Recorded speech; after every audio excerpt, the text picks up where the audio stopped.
Good morning. Thank you all for being here. For the rest of you that are here, I don't know why you're here. It's a Homeland hearing, but I guess you didn't have any better offers, so welcome to you too. The Subcommittee on Homeland Security will come to order.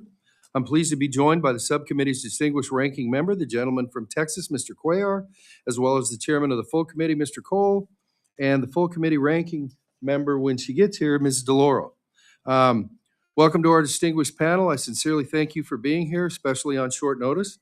I'm going to do something out of character for me, so I hope it doesn't jinx everything.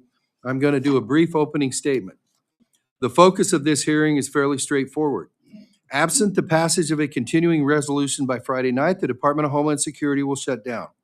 We have already passed the deadline when bill text should have been shared with members in accordance with the 72-hour rule in the House. At this point, finalizing the bill before the 13th seems like a very tall order. A shutdown has gone from a distinct possibility to a probability, but not all components will equally share the pain during a Homeland shutdown. Congress made a historic investment in border security and immigration to the tune of $191 billion last year, but outside of ICE, most of this funding is long-term investments, not day-to-day operations.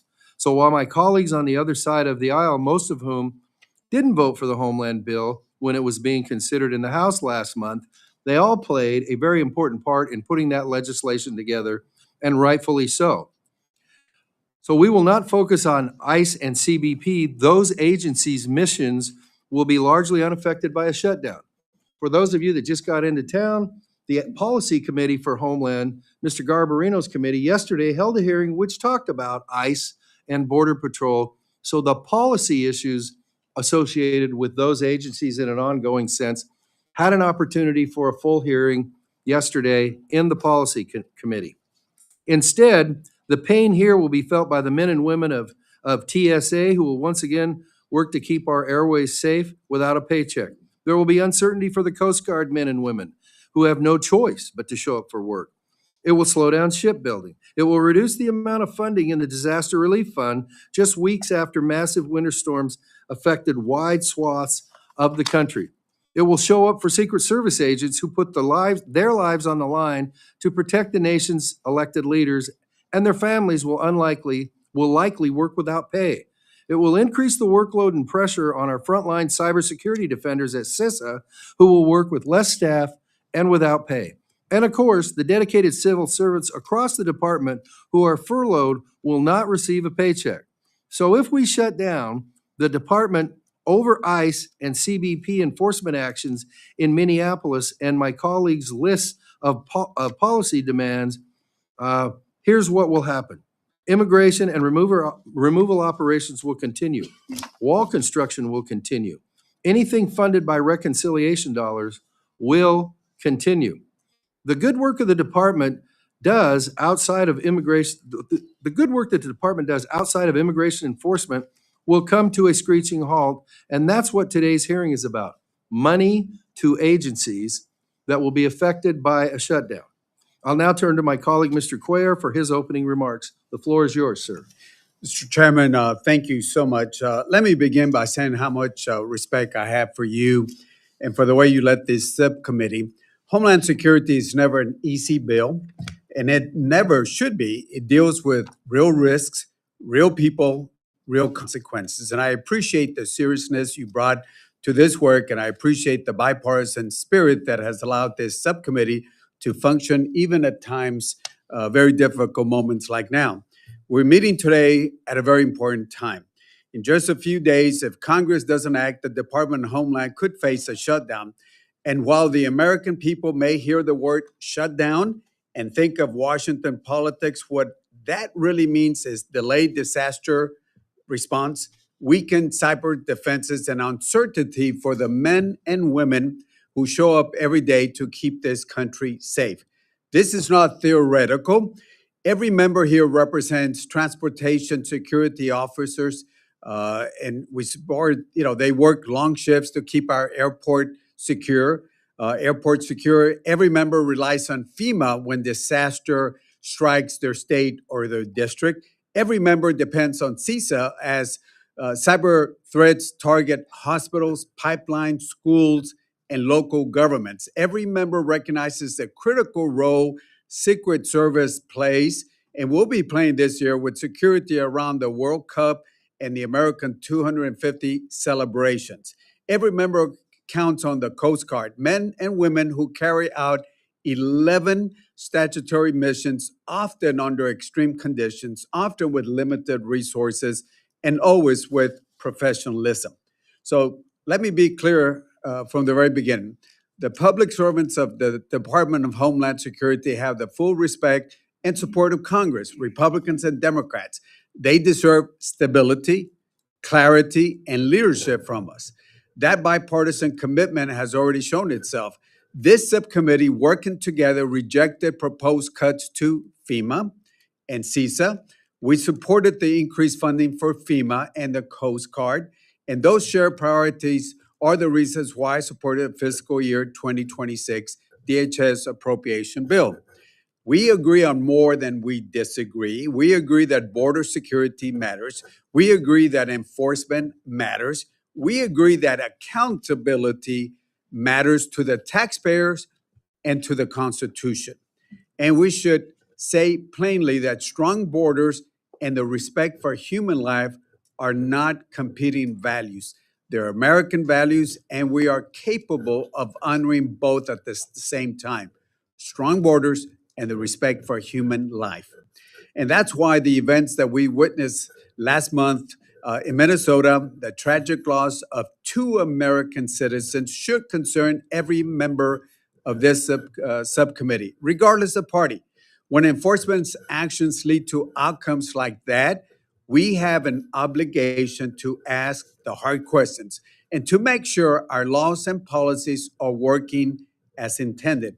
There's reasonable bipartisan ideas worth discussing, prioritizing enforcement resources on individuals with serious criminal records, ensuring that the proper warrants for searches of private property are enforced, providing clear guidelines to officers so they can do their jobs effectively and communities can have the confidence in the process. Mr. Chairman, as you know, I sent you some of the proposals in legislative language I think are very rational and are basically not creating new laws, but are enforcing the policies and the laws that are there. For example, the use of force that Homeland has had.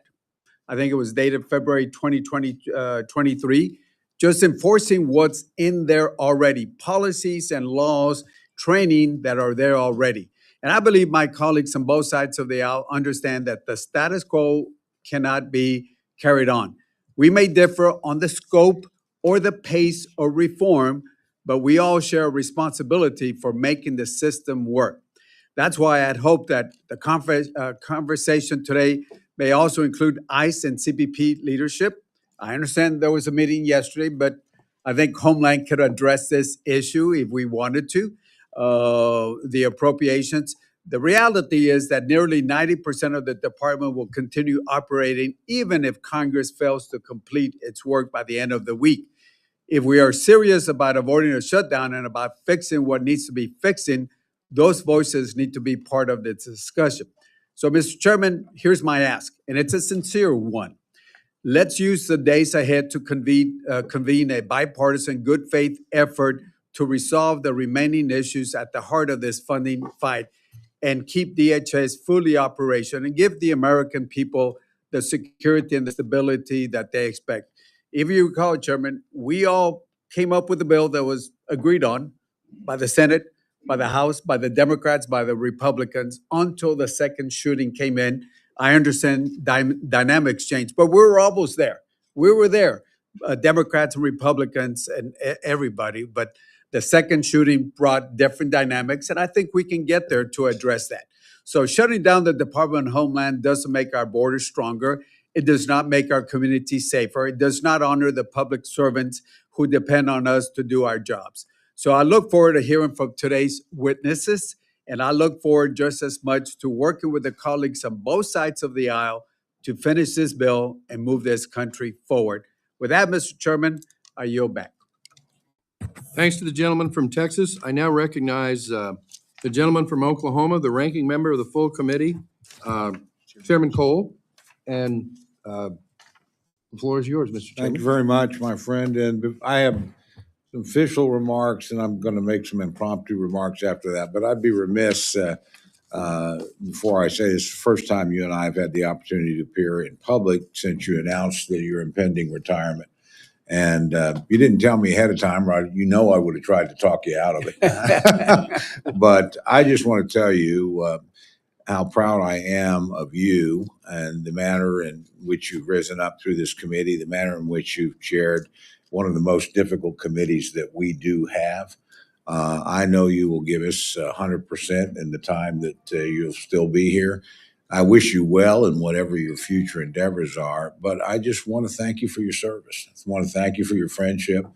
You know, we don't always agree on both sides of the aisle, but I bet you there's not anybody on our committee that doesn't respect you and appreciate you and regard you as a friend. And I feel the same way about your ranking member as well, but we'll talk about that in a minute. But again, you're going to be missed, and just thank you. And I'm sorry we've given you your most difficult task right here at the end of your career. That may have had something to do with your leaving. I don't know. But thank you for the way you've represented this committee in a bipartisan way and the service you've rendered our country, and particularly your leadership in trying to get this extraordinarily difficult bill through at a very, very challenging time. So thank you. You bet. Chairman Amadei, Ranking Member Cuellar, thank both of you. And I want to thank our witnesses for being here today. Every member at this dais has an Article I responsibility, and every member here, regardless of party, knows how damaging a shutdown is, both to the power of the purse and to the American people. The consequences are real, and so should our conversations in relationship to the situation at hand. I find we're in a very difficult position right now that has made this bill the epicenter of a controversy that is larger than the appropriations itself, and probably doesn't belong in this particular venue. But I'm proud of the bill that this committee produced and that you and the ranking member voted for. And I appreciate that bipartisan effort to try and deal with a challenging bill at a very difficult time. That final full year legislation that you presented was negotiated in good faith across chambers and parties, and including funded for body-worn cameras and de-escalation training, two things that my friends on the other side requested, and I thought they were excellent requests and excellent suggestions, and I think they improved the bill. They invested in FEMA and cybersecurity efforts, upheld the missions of the Coast Guard and TSA. Our Homeland Security measure is not a single issue bill. Treating it as such ignores the full scope of impacts before us and abandons responsible governance. Further, these actions will not achieve the objectives that Democrats claim to seek. After years of failed border policies, lax enforcement, and uncontrolled mass migration, President Trump and Republicans acted decisively to stop the chaos. Through reconciliation, Congress delivered historic resources to secure the border, protect the homeland, strengthen ICE and CBP in support of public safety. So no matter what opponents say or do, immigration enforcement, as you pointed out, Mr. Chairman, will continue. But if we persist in holding government funding hostage and force a third shutdown in less than 4 months, it'll be a dramatic mistake and will put our national security at risk. These risks, by the way, aren't hypothetical. TSA personnel and other federal workers will be forced to work without a paycheck again. Coast Guard operations will face uncertainty and disruptions again. Counterterrorism and cybersecurity capacity will be slowed again. FEMA resources will be reduced as winter storms barrel across the country. Law enforcement training will be canceled and obstructed, and a pay raise that we secured for air traffic controllers remains in limbo. Operational support, workforce morale, and the day-to-day missions that keep the American people safe will all suffer as a result. I know the panel before us will provide clarity on impacts that are being overlooked. And I'll end with this. The appropriations process shouldn't be used as a proxy for other policy disputes. Discussions on reforms, oversight, and accountability across government can happen without leveraging the funding of agencies as collateral. And I appreciate our witnesses for being here today. Let me make a few off-the-cuff comments, if I may, Mr. Chairman. Again, I want to thank you, and I want to thank the ranking member for working together and voting together to give us a good product. And I want to thank the ranking member of the full committee for working with us to make some changes and additions that I think were good changes and additions, and I think will improve the process. I also want to thank the ranking member of the full committee for working with us on process in the sense that we understood that this was a very challenging time, that this committee was caught in the focus of a controversy that nobody up here had anything to do with creating. And she laid out a path that I may not be able to vote for this, but here's a way we can get the funding through. And she kept her word at every stage of that path and gave me very good and practical advice that would allow members on both sides of the aisle to vote their conscience, but would not interrupt the funding of these critical agencies in front of us. And for that, I will always be grateful to my friend. I want to thank our leadership for working with us to repackage a six-bill package in ways that, again, would allow us to move forward where we agreed, would allow members that had principal difference of opinions to express those differences on the floor and yet still move forward and not risk the funding. I have to tell you, I'm much less pleased with our colleagues on the other side of the rotunda. Quite frankly, we did for them what we did here. That is, tell us the way you want the legislation to package it so you can pass it. And we gave them exactly what they asked for. And we gave it in exactly the form they asked for it. And I don't doubt for a moment the people that I were working with, were acting in good faith. Our counterparts in the Senate are valued partners to the ranking member and me, and I admire and like both of them. But I have to tell you, a leadership that allows their negotiators to agree to one thing and then upsets that agreement, which was done, by the way, in the first shutdown, has led now to a second and potentially a third shutdown of parts of the government. And so I don't have a lot of respect for that leadership on the Democratic side in the United States Senate. Because they have injected issues that are not part of the appropriations process twice into the process. First on things like Obamacare, premium support, Medicaid, things that this committee has zero to do with. And the issues they are concerned about in the Homeland area are issues that are not appropriations issues. Nobody's arguing about the amounts of money in this bill. Nobody's arguing about how this committee distributed them. They're arguing about practices and policies, and that's legitimate. It's not legitimate to use this bill as a hostage and use the men and women that you supervise and work with as pawns in a larger struggle. They should get paid. They should get the resources they need. They should get them on time. We can work out the other issues. We should not be holding your respective agencies hostage. And the men and women who have put their lives on the lines in many cases, who have served us faithfully, should not wonder whether or not they're going to get paid. Their families should not wonder whether or not they're going to get supported. We can work out these other issues. I will tell you personally, I think it's unconscionable if Congress leaves and does not solve the problem. I'm sure Munich is a great place. I've been there many times. The beer is outstanding, but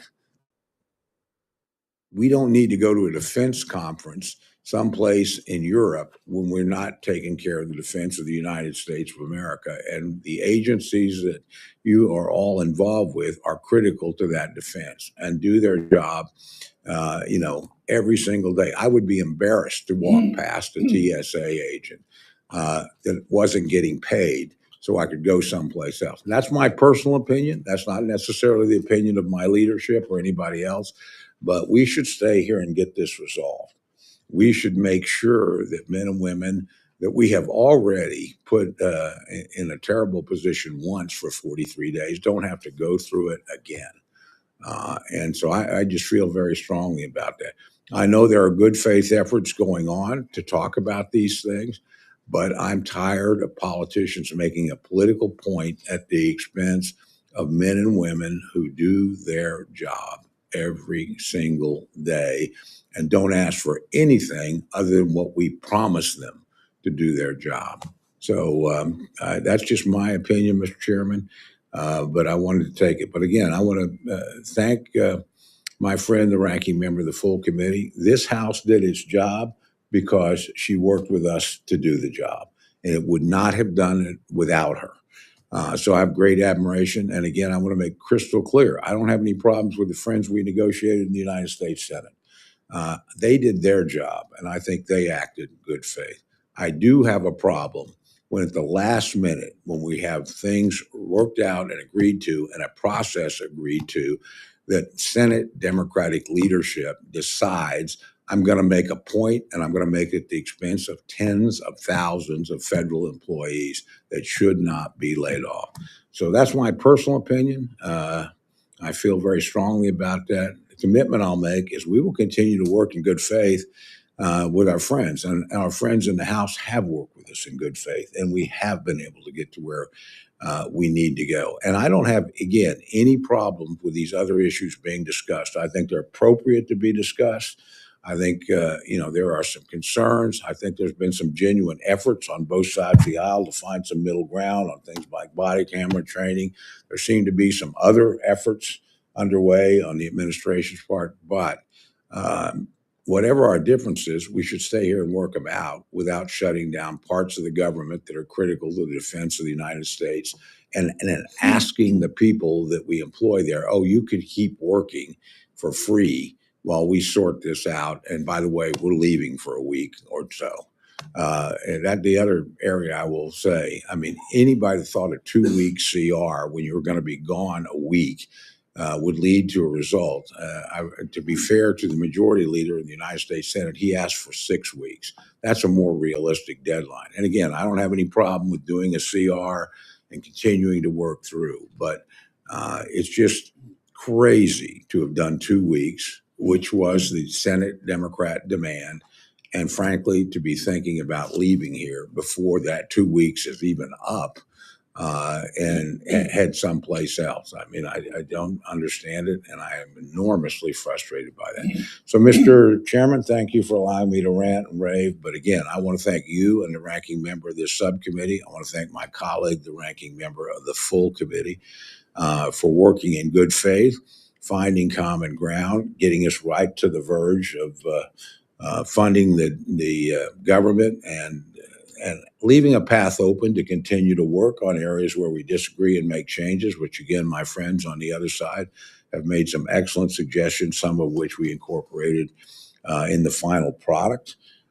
So we're going to keep working it, but it's an enormously frustrating thing for me, and I'm sure it's enormously frustrating for every member on both sides of the aisle in this panel. We ought to finish our job and fund the government. With that, Mr. Chairman, I yield back. Thank you, Mr. Chairman. To recognize the gentlelady from Connecticut, the ranking member of the full committee, Ms. DeLauro, for her opening statement. The floor is yours, ma'am. Thank you very much, Mr. Chairman, and I want to echo my friend and my colleague, Congressman Cole, the chairman of the full committee's comments.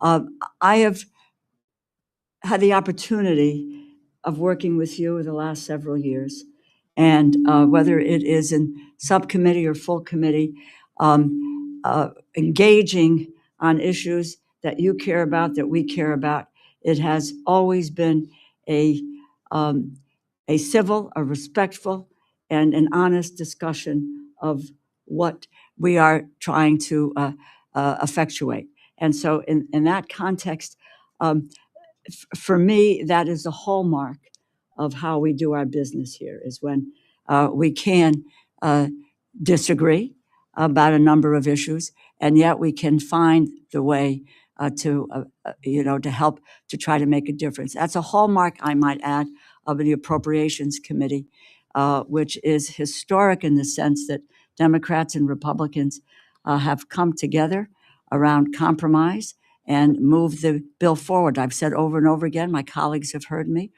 that the appropriations process is the center, it's the heart and soul, it's the guts of the federal government. If there is no agreement on both sides of the aisle, both houses, this government shuts down. And there are serious consequences about shutting that down. And we have worked in order to eliminate that, but we have also, and I thank the chair of this subcommittee and the chair of the full committee to understand that the power of the purse resides in the Appropriations Committee. And we have provided in all of our bills, including in the Homeland bill, the guardrails that, quite frankly, the administration and the Office of Management and Budget have tried to eviscerate, and to take that power of the purse, transfer it from the Congress, and set it in the executive. And quite frankly, I believe that what we have done at the subcommittee and at the full committee levels is say no. No, we are going to make the decisions that reflect what the American people have asked us to do on their behalf. So I want to thank you. We will miss you and your personality, but your commitment to making this government work and the reasons for that. You know why you've come to serve here, and it's been a pleasure. I will also say, a dear friend, and we're going to differ on some things, and we can differ strongly, but we knew we had a mission. And the bills that were passed, all 11 of them, and the ones last week, will make a hell of a lot of difference in the lives of the American people and address what is their single biggest issue today, and that's their cost of living and affordability, not a hoax, a reality. And the bills that we have fostered and put forward address that issue foursquare. And for that, I too treasure the friendship that I have with the chair of the full committee in order to understand, to get things done and to make a difference. And let me move to today's hearing. And I thank you for Mr. Chairman. I'm going to be blunt here with you.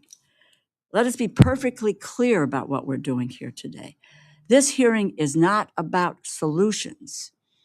This hearing, in my view, is for show. This is supposedly a hearing about funding for the Department of Homeland Security, and yet the Secretary of Homeland Security is in hiding. Secretary Noem should be here today. She should be explaining why her department is arresting and deporting American citizens. Why is it pulling law-abiding residents out of their cars, beating them in the streets? Why it tear-gassed an infant and a pastor and blinded a young man? She should be answering here for the shameless lies that she has told about 2 American citizens who were killed in cold blood by her agents. But she is not here. She is hiding because she knows that her conduct is indefensible. There are also no representatives here from the Immigration and Customs Enforcement or Customs and Border Protection, the 2 agencies at the heart of this matter. Democrats requested that they be present.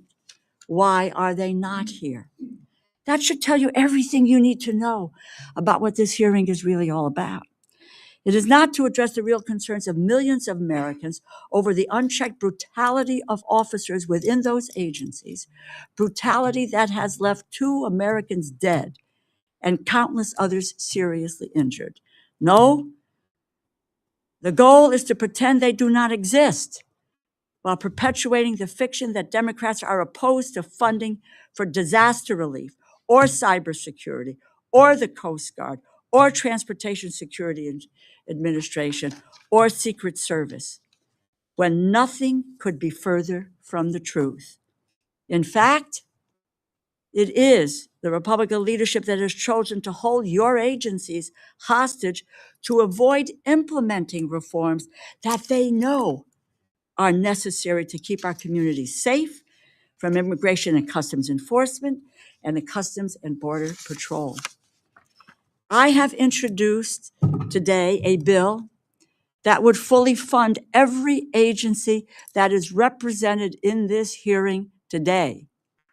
Remember that as my Republican colleagues pose leading questions to our witnesses about what a shutdown would mean for their agencies. I've read the testimony.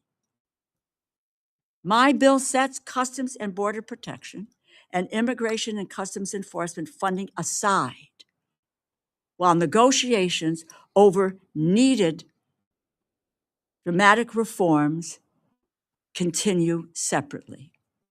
ICE cannot be abolished, but I will not provide a single cent for those agencies until dramatic changes are made. We will not provide a single cent for those agencies until real changes are made. The vast majority of Americans are overwhelmingly support the reforms that the Democrats have laid out. Requiring agents to get a warrant from a judge before they kick in someone's door, preventing U.S. citizens from being detained or deported, stopping agents from camping out at schools, at hospitals, at churches, requiring the use of body cameras, removing the masks, presenting identification on uniforms, allowing independent investigations into misconduct, establishing a legally binding use of force policy, and ending the roving patrols that harass bystanders based on their race are all reforms that are backed by a strong majority of Americans. My Republican colleagues know these reforms are necessary. If they really believed everything was fine, they would have those agencies testifying here today. They would not be afraid of the questions of myself or my Democratic colleagues would ask them if they are behaving in a way that was worthy of further funding. Instead, my Republican colleagues have set Immigration and Customs Enforcement and Customs and Border Patrol to the side for a separate conversation. I am grateful, so grateful, to the witnesses who have made the time to appear here today. The work that you and your agencies carry out every single day is crucial. My Democratic colleagues and I fought hard to ensure that your agencies receive the resources that you need when we are negotiating the full year funding bill. I might add, we did work in a bipartisan way to address these issues. These provisions are reflected in the measure that I have introduced this morning. I want to protect your mission. I want to protect the progress you make and the further progress that you can make. I want to protect provisions that we secured that stop Secretary Noem and President Trump from permanently dismantling FEMA. The Secretary appeared before our committee and indicated that FEMA should be eliminated. When I questioned the interim director and say, should it be eliminated or should there be reforms? He stated that it shouldn't be eliminated, but there should be major reforms. The next day he was fired. The very next day he was fired.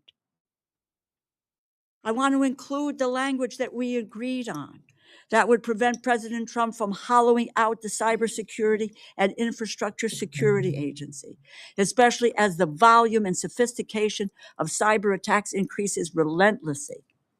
I want to protect the resources we secured for the brave men and women of the Secret Service who put their lives on the line every day and who historically have worked to protect every single president of the United States.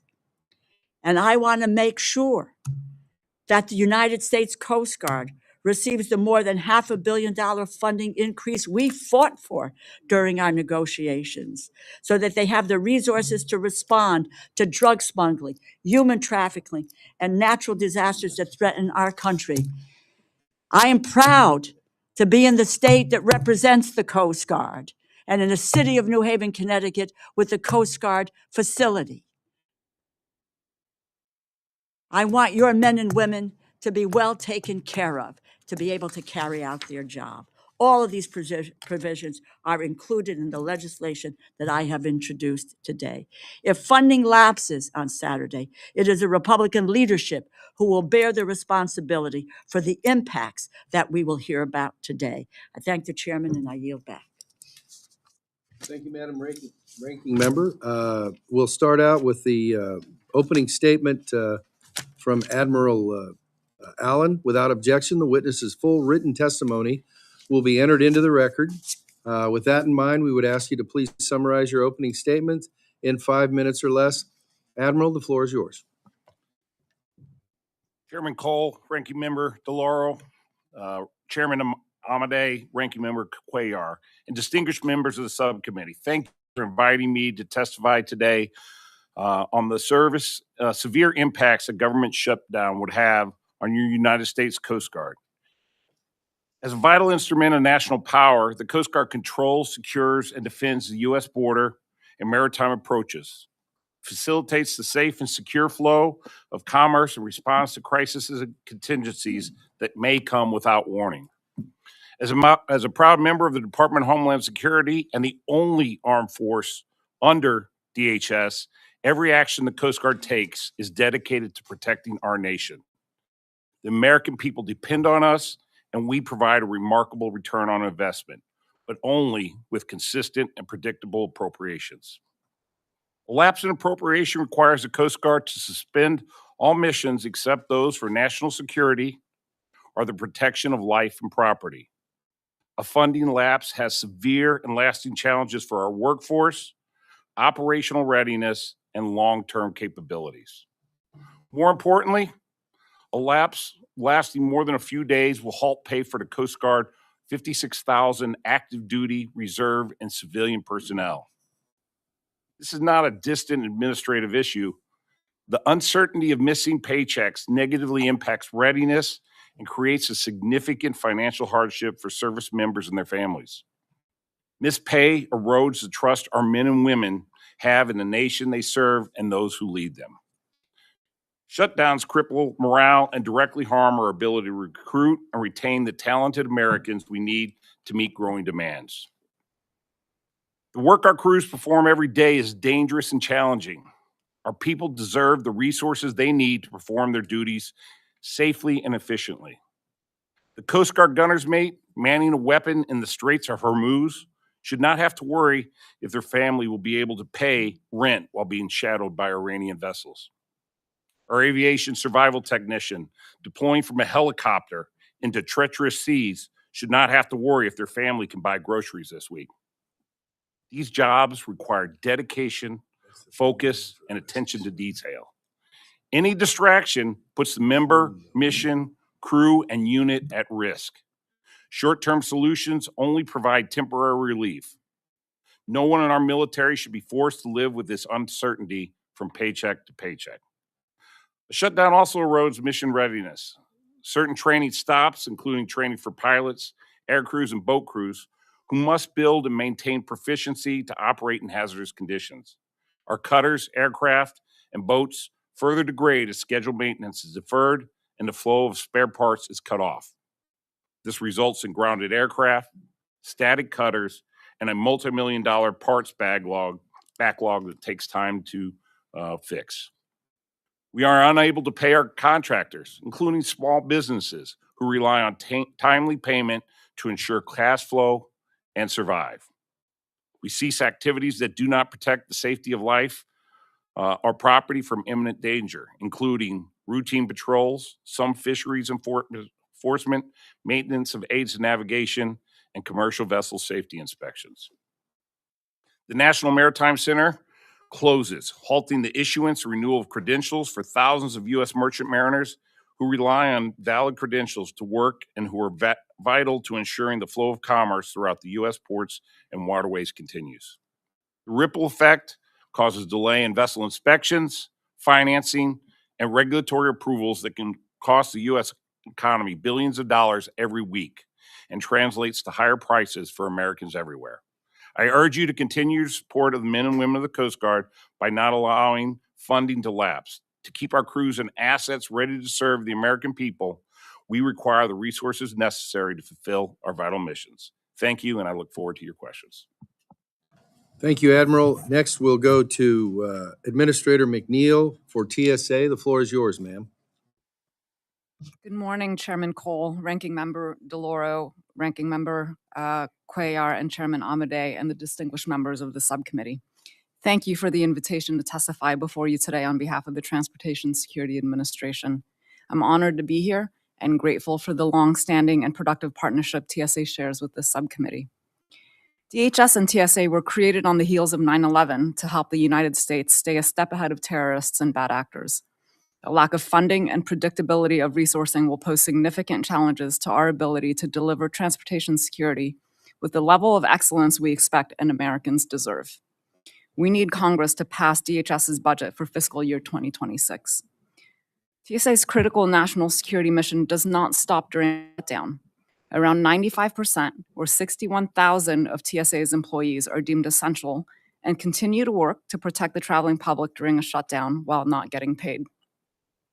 These TSA employees live and work across the nation within your communities, securing over 430 commercial airports and performing incredibly challenging and demanding jobs. I would like to take a moment to recognize the TSA workforce for their unrelenting efforts day in and day out to secure the nation's transportation systems. During the recent 43-day shutdown, TSA personnel continued to report to work without pay and kept our operation smoothly, ensuring millions of passengers arrived at their destinations safely and securely. While average wait times across the country remained within our established standards, TSA saw increased rates of unscheduled absences and localized spikes in wait times as the shutdown dragged on and the cost of coming to work became more and more untenable for our frontline workforce. We heard reports of officers sleeping in their cars at airports to save money on gas, selling their blood and plasma, and taking on second jobs to make ends meet. Many were subject to late fees for missed bill payments, eviction notices, loss of childcare, and more, all the while expected to serve their country and perform at the highest level when in uniform. 12 weeks later, some are just recovering from the financial impact of the 43-day shutdown. Many are still reeling from it. We cannot put them through another such experience. It would be unconscionable. Today, I'm joined by several outstanding TSOs I want to recognize for their service to our nation. They represent TSA's core values and are top performing, dedicated team members and leaders in their respective airports in Texas, Iowa, and Arizona. Maggie Robinson McGee, she serves as a TSO and joined TSA after witnessing the tragedy of 9/11, and she's a plank holder for the agency and has worked in San Antonio International Airports for 24 years. Not getting paid during the shutdown created significant challenges and personal hardship for her. Yolanda Mendoza serves as a lead TSO working at Eastern Iowa Airport for 8 years. During the shutdown, not knowing when she would receive her next paycheck weighed heavily on her, caused anxiety, and affected her spouse and children as well. It reminded her that shutdowns don't just impact government operations, they disrupt households and create real fear for families who rely on stable paychecks to stay afloat. Jonathan Abtahi serves as a lead TSO working at Tucson International Airport for 8 years. After missing multiple paychecks, he had no choice but to put everything on his credit cards. Even after the government reopened and he received back pay, he is still playing catch up financially due to the high interest rates on the credit cards. And Patricia Pittman, she serves as an explosive detection canine handler working at Ronald Reagan National Airport for 10 years. During the shutdown, she was forced to draw funds from her retirement savings as well as food donations to provide for her family until she received her first post-shutdown paycheck. She is accompanied today by her canine Rosh. We are incredibly fortunate to have them on our team. In addition to the grave impact on the TSA workforce, without budget certainty, we are at risk of critical technology deployments being pushed even further out. A lack of adequate funding and capital investment for technology impedes our ability to give the workforce the tools it needs to do their jobs. The FIFA World Cup is only 121 days away, kicking off on June 11th, when America will welcome millions of visitors from the world over to our country. TSA will be front and center, welcoming travelers and fans safely and securely through our airports as they travel to see the games. We need to ensure we are adequately prepared, both from a staffing and technology perspective, and we do not have the luxury of time. The nation cannot afford the safety and security of the traveling public to be threatened by budget uncertainties. On behalf of TSA, I respectfully urge Congress to provide full-year funding without delay. Chairman Cole, Ranking Member DeLauro, Chairman Amade, Ranking Member Cuellar, and distinguished members of the subcommittee, I thank you for your support of TSA, and I look forward to your questions. Thank you, Madam Director. Doctor.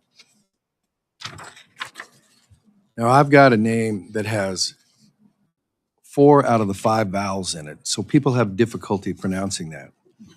You, however, sir, are the Olympic gold medal champion. So rather than try to fake it and bluff my way through or whatever, and by the way, it's like this is the phonetic pronunciation, you gotta be kidding me. That helps me with nothing. So what I'm gonna do is say it's a pleasure to see you here today, Doctor. The floor is yours, please proceed. Chairman Cole, Ranking Member Cuellar, and Ms. DeLauro, and members of the subcommittee. Thank you for the opportunity to be here today. My name is Madhu Gotumukala, and I serve as the Acting Director of Cybersecurity and Infrastructure Security Agency, or CISA. Before joining the federal government, I oversaw statewide technology and cybersecurity operations for the state of South Dakota. Earlier in my career, I worked across telecom, wireless, and health technology sectors. Those experiences shape how I view and understand the state and local governments and the critical infrastructure operators experience risk on the ground. I'm honored that President Trump and Secretary Noem asked me to serve at CISA. I deeply value the dedication and professionalism of our workforce, whose tireless efforts ensure the safety and security of our nation's critical infrastructure. Since President Trump took office, CISA has been laser focused on fulfilling the mission the Congress gave us to support, strengthen, secure our nation's critical infrastructure. Our work today is squarely aligned with the agency's original statutory purpose. That means working with the government and private sector partners to ensure the digital and physical systems that our nation depends on remains resilient. CISA has strengthened our operational capabilities to detect and to respond to cyber threats. We deepened collaboration across government and industry and continue to provide guidance to our critical infrastructure. Under the Trump administration, CISA is focused on our number one priority, that is protecting and defending the American people. We also continue to share threat and incident reports, coordinate intelligence across the federal government, and partner through structured meetings and threat briefings to strengthen the resilience nationwide. As the operational lead for the federal cybersecurity, CISA strengthened its coordination with each agency to promote the adoption of risk-based common policies and best practices to effectively respond to the ever-evolving threat landscape. And please understand, the federal government cannot fight our nation adversaries alone. We must empower our partners. That is why CISA has worked alongside our state, local, tribal, territorial governments, delivering tailored resources, training, and technical assistance to help our partners anticipate, withstand, and recover from threats. And these efforts help ensure Americans can continue to rely on essential services. However, a lapse in funding would impede CISA's ability to continue the good work. At CISA, a shutdown would degrade our capacity to provide timely and actionable guidance to help partners defend their networks. Operations would become strained and service delivery delayed in core mission areas such as cyber response, security assessments, stakeholder engagements, training, exercises, and special event planning. And it would force over a third of our frontline security experts and threat hunters to work without pay, even when the nation state actors intensify efforts to exploit the systems that Americans rely on. And during a shutdown, CISA's activities are limited to sustaining the essential functions that are necessary to ensure the safety of human life or protection of property. Notably, this would mean that our efforts to achieve a final rule on cyber incident reporting as required by the Cyber Incident Reporting for Critical Infrastructure Act would be paused and further delayed, and work to implement binding operational directives that protect federal networks from significant cyber threats, such as the one that we released last week on mitigating risk from end-of-support edge devices, also could be paused. I want to be clear, when the government shuts down, cyber threats do not. And our adversaries work 24/7. Even a brief lapse can have lasting consequences on small businesses, federal networks, and American taxpayers. And the adverse effects of shutdown are not just felt by our agency alone, but extend to the communities we serve, as delays or disruptions may impact our collective ability to protect and support the national infrastructure security.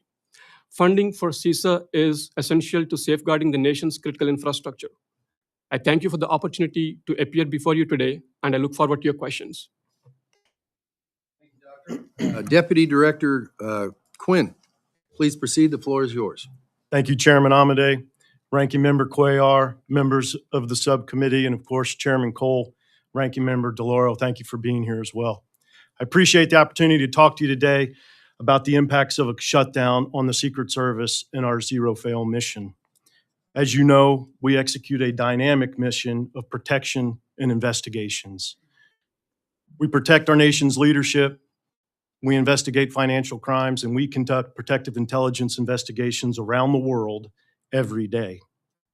I began my career in 1998 in the New York field office. It is now my distinct honor to represent the men and women of our great agency as their 24th Deputy Director. I know this job well. I have a long and deep history with the organization and can tell you that the more than 8,000 men and women of the Secret Service are among the hardest working personnel in federal government. Our personnel across all job categories routinely work extraordinary hours and do extraordinary things. They sacrifice greatly to execute our zero-fail mission. No one in the Secret Service is spared from the impact and extreme demands required to be successful on our job. It goes well beyond a missed birthday, a missed holiday, or extreme periods of travel. It truly is a lifestyle of sacrifice. A DHS shutdown would include our agency. The reality is, the next day, everyone will show up. We will continue to protect and serve, and to the casual observer, there will be no visible difference. However, gaps in funding have a profound impact on our agency today and into the future. There is no pause button on our mission. The paychecks may stop, but the work will continue, although morale fades as bills come in and the job that is already difficult is made more difficult. The impacts of a shutdown do not fall neatly within our core function. Rather, they manifest in areas where the results are not readily recognizable. At the top of the list is needed reform. The assassination attempt on President Trump's life brought forward hard truths for our agency and critical areas for improvement: airspace security, communications and IT infrastructure, hiring and retention, training, overarching technological improvements. We are today on the cusp of implementing generational change for our organization. A shutdown halts our reforms and undermines the momentum that we, including all of you, have worked so hard to build together. The impacts may not be seen tomorrow, but I assure you we will feel the ripple effects for some time. Delayed contracts, diminished hiring, halted new programs will be the result. We've been working hard to address needed reforms. Many of these efforts will stop with a shutdown. New personnel are not hired, or at minimum, hiring efforts slow down. New programs are paused, and our efforts to train, equip, and deploy the best and the brightest begin to lag. We've already begun planning for the multiple national special security events for 2026 and, of course, the 2028 Olympics. This critical work will continue during a shutdown. However, in many cases, it will be on the backs of our greatest resource, the men and women of the Secret Service.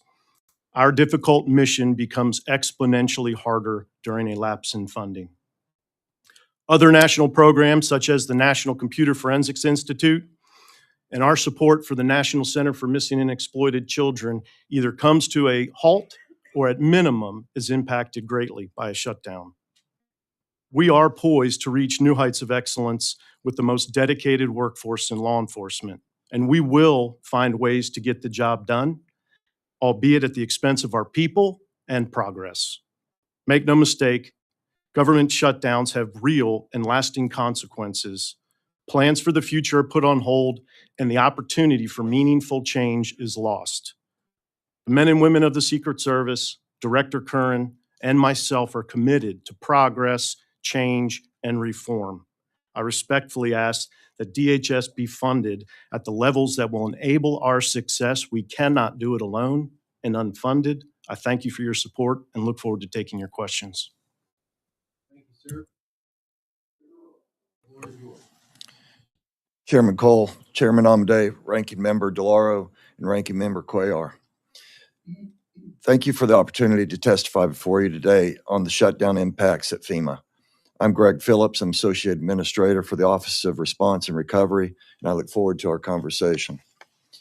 Over the last year, under the leadership of President Trump and Secretary Noem, FEMA continues to transition into a lean deployable force that empowers state and local governments to lead disaster response and recovery.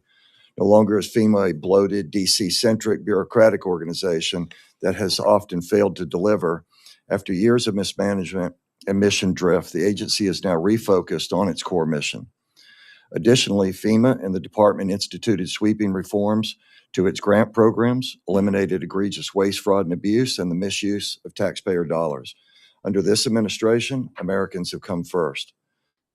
Gone are the days of ideologically motivated projects, the use of FEMA funds to house illegal aliens in luxury hotels, and initiatives that do not save lives or protect property. FEMA is now focused on serving American taxpayers after disasters strike. In their hour of greatest need, FEMA is there. In just the first year of this administration, red tape has been cut and the processes have been updated. In recent days, DHS and FEMA led an immediate and coordinated response to a historically severe winter weather emergency that simultaneously impacted 30 states. FEMA funneled critical resources directly into the states in support of governors and emergency managers, staged more than 300 generators, 7 million meals, 3 million liters of water, and 650,000 blankets to sites across the country. Finally, FEMA ensured that its 28 urban search and rescue teams were not just on standby, but ready to action on day one. Had this winter storm happened under elapsed appropriation, coordination with the state partners and movement of resources would have lagged. Under lapse in appropriations, FEMA will not be able to continue carrying out any missions other than life-saving and supporting disaster response efforts. FEMA's Disaster Relief Fund has sufficient balances to continue emergency response activities for the foreseeable future, and life-saving and life-sustaining activities are an accepted activity under DHS's LAPS plan. That said, if a catastrophic disaster occurred, the DRF would be seriously strained. A government shutdown would severely disrupt FEMA's ability to reimburse states for disaster relief costs and to support our recovery from disasters. Delays in deploying financial assistance to affected communities would hinder timely disaster results. States and communities would be forced to wait for long-term response work to continue. A lapse in appropriations would also result in the furlough of many FEMA employees, limiting the agent's ability to coordinate effectively with the state, local, tribal, and territorial partners. This will hinder communication, planning, joint operations, effective disaster relief outcomes, and complicate recovery efforts. Crippling FEMA's central operations and recovery-related work will come at the expense of the American people. FEMA plays a central role in supporting the continuity of government, consequence management, and national security missions. A delay in year-long funding could undermine the readiness for our major incidents, including terrorism and large-scale disasters, by disrupting critical preparedness and response activities, including readiness. A government shutdown will erode public trust in the federal government's ability to respond to emergencies. And even though emergency response activities will continue during the shutdown, communities, as we saw in Mississippi, feel vulnerable during the disaster and unsupported at critical times, leads to lasting effects in public confidence and resilience. Finally, not only is hurricane season quickly approaching, but FEMA continues to prepare for and respond to other threats like flooding, tornadoes, wildfires, earthquakes, and the recent winter storms. Without appropriation, this long-term planning and coordination with state and local partners will be irrevocably impacted. For example, a lapse in funding will cause significant disruption to training for first responders, such as the cancellation of resident courses at the National Disaster and Emergency Management University in Emmitsburg, Maryland. The import of these trainings cannot be measured, and their absence will be felt in our local communities. In emergency management, time is always the most important resource. In summary, a federal government shutdown would have far-reaching and serious consequences for FEMA's operations and for the nation's ability to prepare for, respond to, and recover from disasters. Thank you for your support and the opportunity to appear before you today. I look forward to your questions.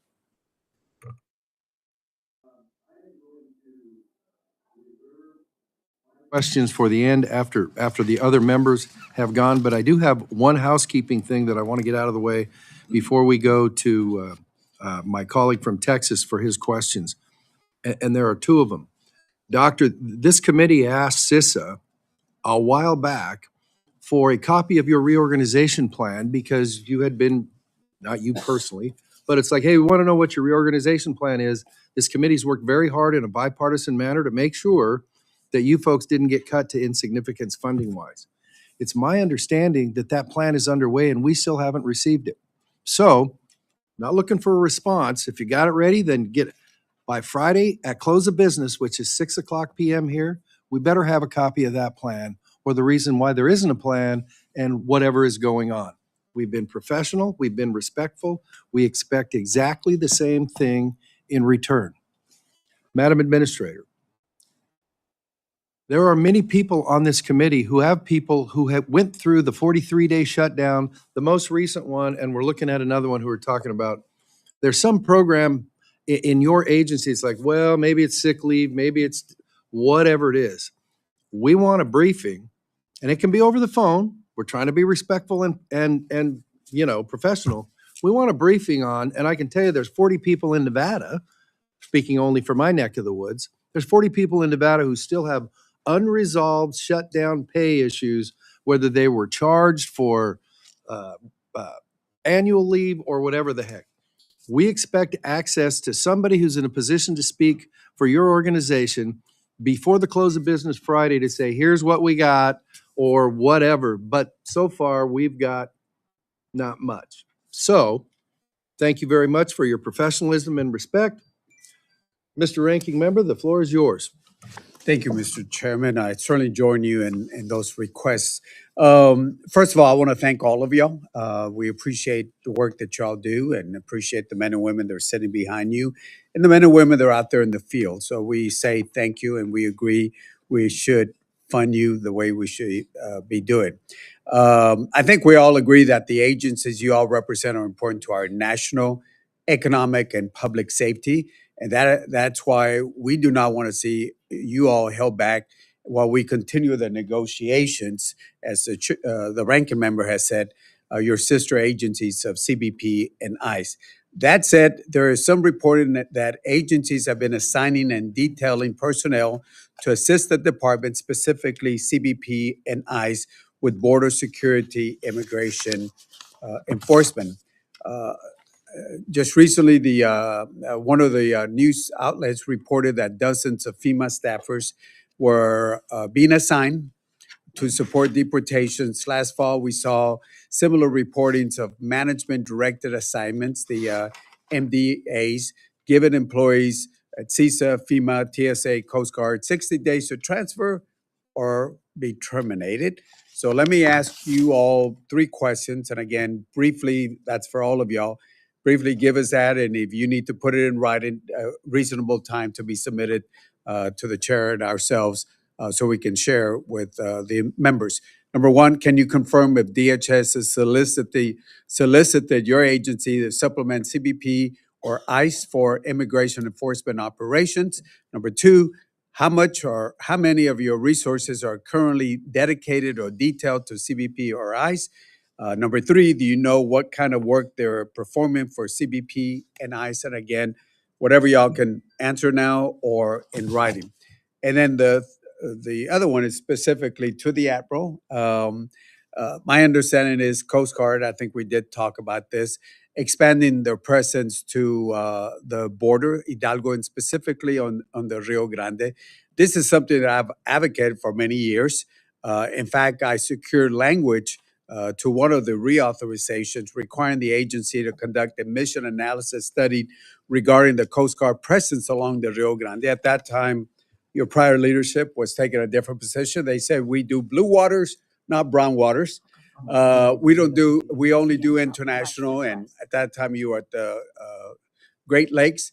And I reminded them that the Rio Grande is a international waters.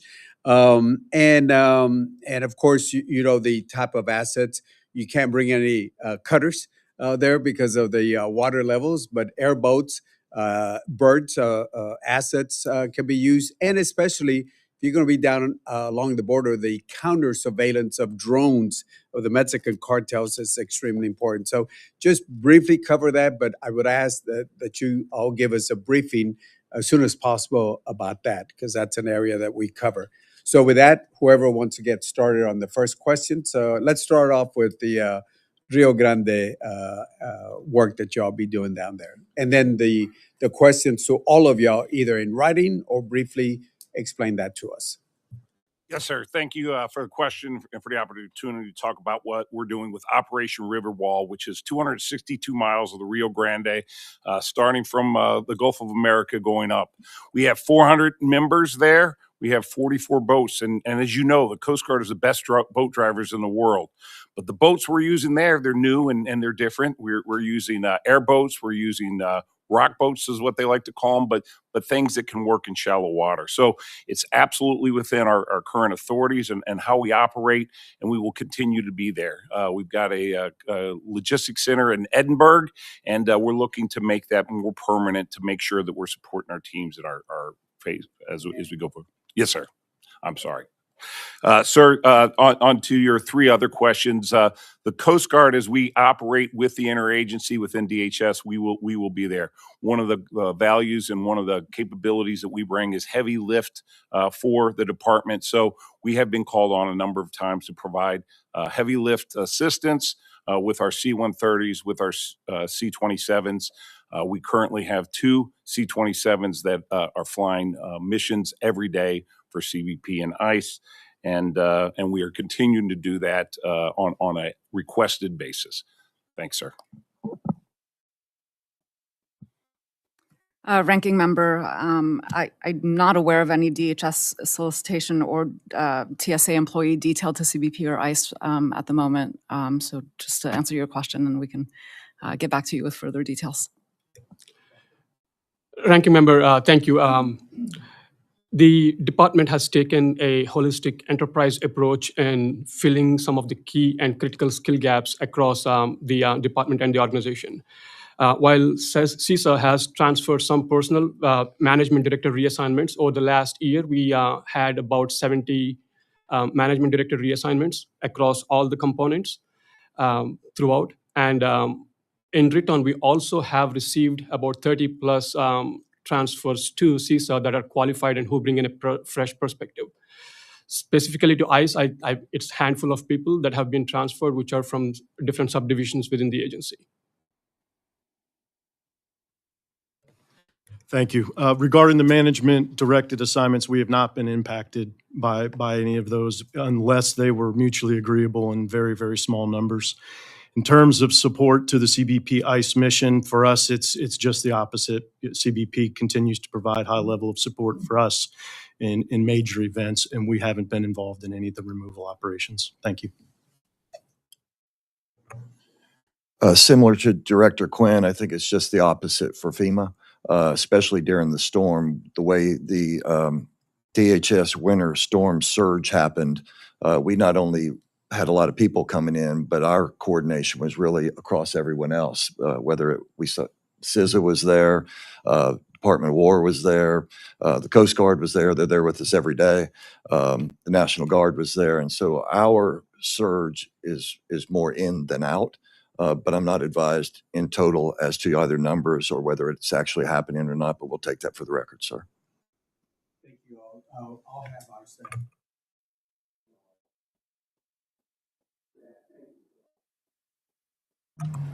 Thank you.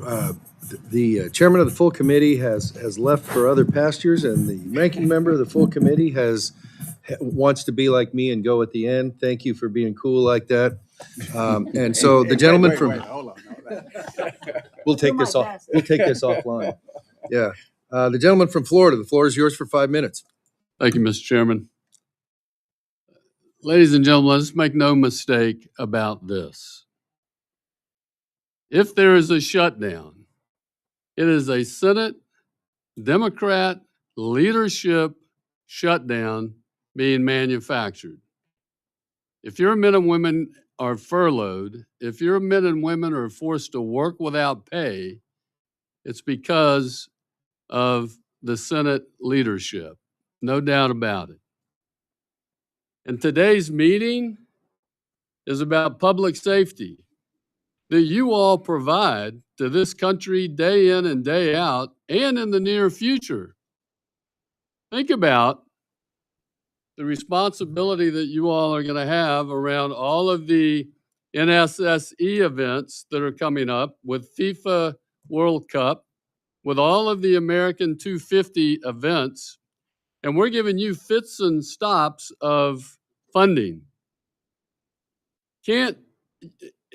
That's hard to do in the best of times. You have to be able to hire, train, and retain men and women of character. They've got to be well equipped, properly deployed, skillfully managed. And I can tell you that's tough on the best of days, in the best of budgets. But to then throw in this challenge that we're putting on all of you and the men and women that serve with you is, to me, it's just unconscionable. And, you know, when Admiral Allen and I were serving back in Jacksonville when I was sheriff, I had a little saying that I love to talk about at our RDSTF meetings. I don't want to be the best first responder to a CBRN event. I want to prevent it before it occurs. That means that all of you have to be on top of your game. And for the Senate leadership to jerk these agencies around like this, again, it's just unconscionable. And so, particularly, CISA, you guys have got to get your act together. That reorganization, now maybe it's done and maybe it's sitting over there, but the chairman's right. We asked for that, months ago? And we're still waiting. I hope you have an organizational plan. So if you'd like to respond, go ahead, Dr. McCullough. Congressman, we have not initiated any structural reorganization that would affect our core statutory function. We remain committed to notifying the Congress if and when there will be any plans to do such changes. And what we're trying to accomplish is to make sure that we are assigning people in the right mission critical areas so that we can statutorily meet our required areas of mission. So then you must have an organizational plan if you're assigning people where you need them. Congressman, again, we have the staff. We did not have any impacts due to the staffing issues. We do have the corresponding people that do the job in those respective mission areas. And if we do any reorganization, we will be more than happy to actually share with you firsthand. Okay, I look forward to hearing that. Deputy Director Quinn, can you talk just a little bit about the burden that is put on the U.S. Secret Service in dealing with these NSSE events? And you're going to have a ton of them. You guys thought the lead up to the election, the presidential election, was horrible. This is going to be even worse, I'm afraid. Yes, sir. This year, not to even mention 2028, is going to be an enormous challenge. In terms of NSSEs, we have America 250, which is pending signature right now. We have our standing NSSEs, the United Nations General Assembly. We have FIFA, which presents a lot of unknowns right now. They're all designated SEER events. We will be supporting as part of the whole government approach to SEER events. Unknown exactly how much resources we're going to apply, but we also know that any of those SEER events can quickly turn into an NSSE. Right. A number of events are huge. The amount of resources that we have to put into all of those is going to be tremendously difficult in a lapse in funding. Fencing, personnel resources, long hours of overtime, all a significant impact to the organization. And listen, I'm assuming also, and I'll close with this, Mr. Chairman, if you don't mind, that like the presidential protection lead up during an election year, you need those resources in advance. And some of the material that you need has to be ordered months in advance. And here we are about to lock down, stop your funding again. And I'm assuming at this point, you're already beginning to accumulate necessary equipment, personnel, and other things that you're going to need in the near future that you can't wait till the day before the event to hire or buy or purchase. So can you talk a little bit about how those things could potentially be delayed by this shutdown? Yes, you bring a great point. In just one specific area is counter-drone technology. We need to be procuring high numbers of new equipment to be able to support FIFA and the major events this year. Supply chain issues they're terrible within that particular capability. We're looking at sometimes 6 months. If we aren't ordering today, we're looking at not having specific amounts of gear to be able to support the mission, not to mention what we're looking forward to in 2028 and beyond. Thank you. We can't afford a shutdown. I want to thank all of you for your service to our country and to the citizens here. Thank you. I yield back. You don't have anything to yield back, but thank you, Sheriff. The gentlelady from Illinois is recognized. The floor is yours for not a Florida 5 minutes, but let's try for an Illinois 5 minutes. Thank you, ma'am. Yes, sir. Let's be clear about why we are here. Republicans have allowed ICE and Border Patrol to operate out of control, abuse their authority, trample civil rights, break the law, violate the Constitution, and kill U.S. citizens, all while lying to the public about actions we can plainly see with our own eyes. So if my Republican colleagues were serious about keeping the American people safe, we'd be discussing how to protect citizens from their own government. Today, we should be hearing from Secretary Noem and the leaders of the agencies that are terrorizing and killing Americans. Instead, we're having this sham hearing with Republicans trying to shift blame, even though our Democratic leadership has already offered a funding proposal with safeguards to protect Americans from misconduct by federal agents. It seems the White House would rather shut down agencies like FEMA during historic winter storms than accept the bare minimum of accountability and transparency for ICE and Border Patrol. So here we are.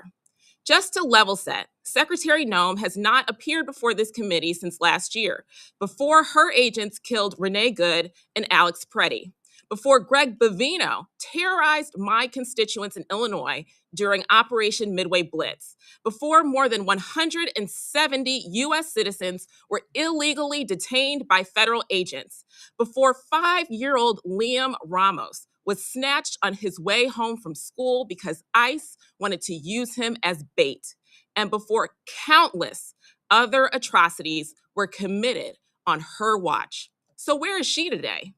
Since day one, Secretary Noem has violated our Constitution and the oath that she took to defend it. DHS's leader behaves as though congressional oversight is optional, and her negligence is enabled by my Republican colleagues. That negligence is apparent across the department. 4 out of the 5 DHS components represented here today are being run by acting officials, not because qualified leaders don't exist, but because Republicans have abandoned even the pretense of governing. And now, after failing to confirm permanent leaders, refusing congressional oversight, and starving the components that they do not care about, Republicans want to lecture this subcommittee about the impacts of a shutdown on the agencies that they have neglected all along. I don't think that's going to fool the American people. The real Republican priorities are painfully obvious. my constituents can understand what it means that FEMA recently denied Illinois' request for a major disaster declaration after severe storms. And Mr. Phillips, I'm not going to waste our time today asking you why this decision was made. I think we all know why. My constituents can see what is happening here. They paid their federal taxes, but now that they need help to rebuild, FEMA tells them, sorry, you're on your own. That's not a result of a funding lapse. That is a policy choice. It is a policy choice that reflects a pattern of governance that treats some missions and some communities as expendable. Apparently, the Trump administration has enough money for immigration agents to rappel down from helicopters to raid an apartment building on Chicago's South Side, resulting in 0 criminal charges, but not to address flooding when heavy rain overwhelmed the sewer system a few miles away. And under Kristi Noem's failed leadership, it is not just disaster response that's getting shortchanged in order to pay for the secret police terrorizing American communities. Cybersecurity, transportation security, maritime safety, our nation's most valuable resources and secrets, all being sold out by the Trump administration. Meanwhile, agencies like Border Patrol and ICE, whose actions are opposed by 63% of American voters, got a blank check in the big ugly bill last summer, and now my Republican colleagues want to give them another one with no strings attached. So please, spare us the fiction of Republican concern about paying federal employees or sustaining critical resources. This is not about resources, this is about choices. And it is also a choice to hold this sham hearing today instead of bringing Secretary Noem to answer for the unlawful abuses of power the American people have experienced under her leadership. This tells me everything that I need to know. So I have no questions for these witnesses, just one question for Secretary Noem. When will you stop hiding behind your subordinates, ma'am, and come explain yourself to this committee? And with 2 seconds left, Mr. Chairman, I yield back. To the gentlelady from Illinois, strong work. Thank you very much. The gentleman from Arizona is recognized for 5 minutes. Thank you, Mr. Chairman. And I want to thank the entire panel for being here, for taking time to come and answer our questions about the impacts of this potential shutdown caused by our friends on the other side of the aisle on this. Make no mistake that it's not hard to understand. One, we have continually in the previous shutdown, and then obviously in the efforts in this one, we're voting to keep the government open and funded, and others are voting no on that. It's not more complicated than that. I do not believe this hearing is a sham by any means. I respect your time, and I respect you all being here, letting us know what impact it has in your agencies and also in the men and women that work for the department and for the American taxpayer. So with that, I want to say that I believe strongly that shutting down the government and agencies and departments over policy disagreements is completely inappropriate and reckless. I've never supported a shutdown, and if Congress does not pass DHS funding measures, the result will be critical services to the public, as we've heard, including disaster response, law enforcement, cybersecurity, and emergency preparedness, being delayed or suspended with increased risk across the department.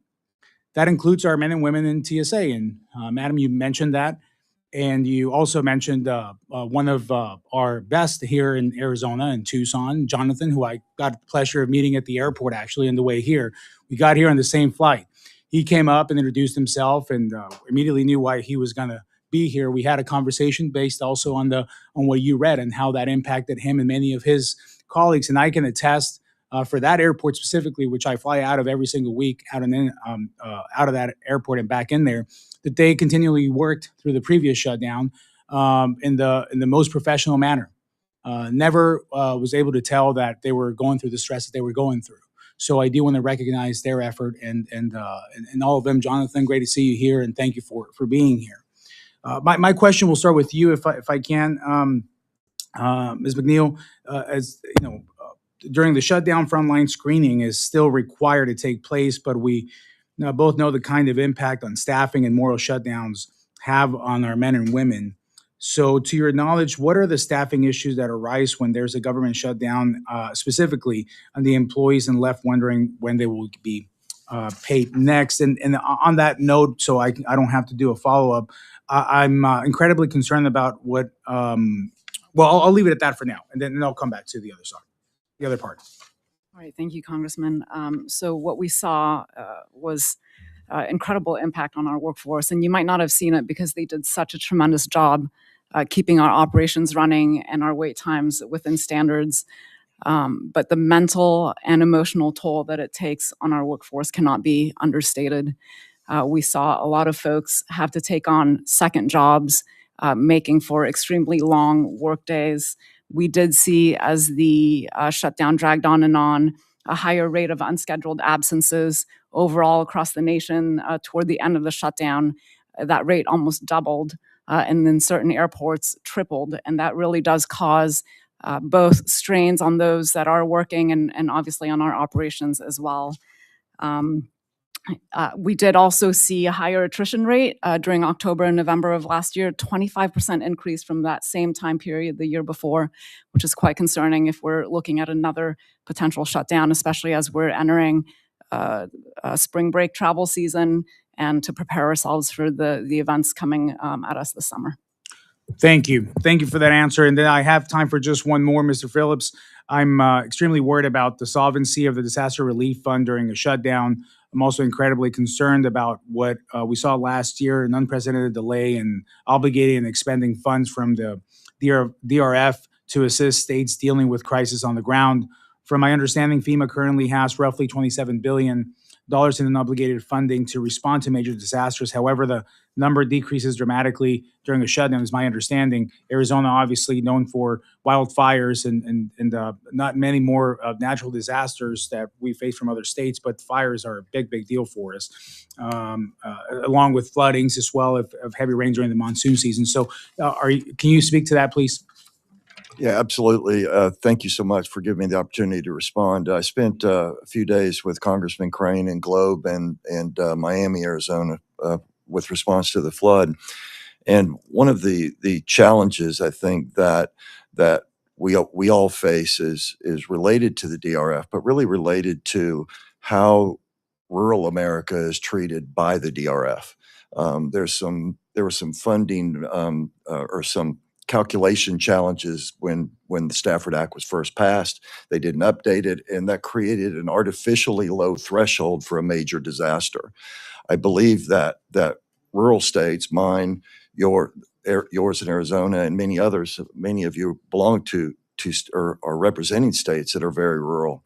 And I believe that much of the complication that we are seeing is really related to this artificially low threshold that allows more major disasters to be created, thereby allowing or sort of opening the door to more DRF funding.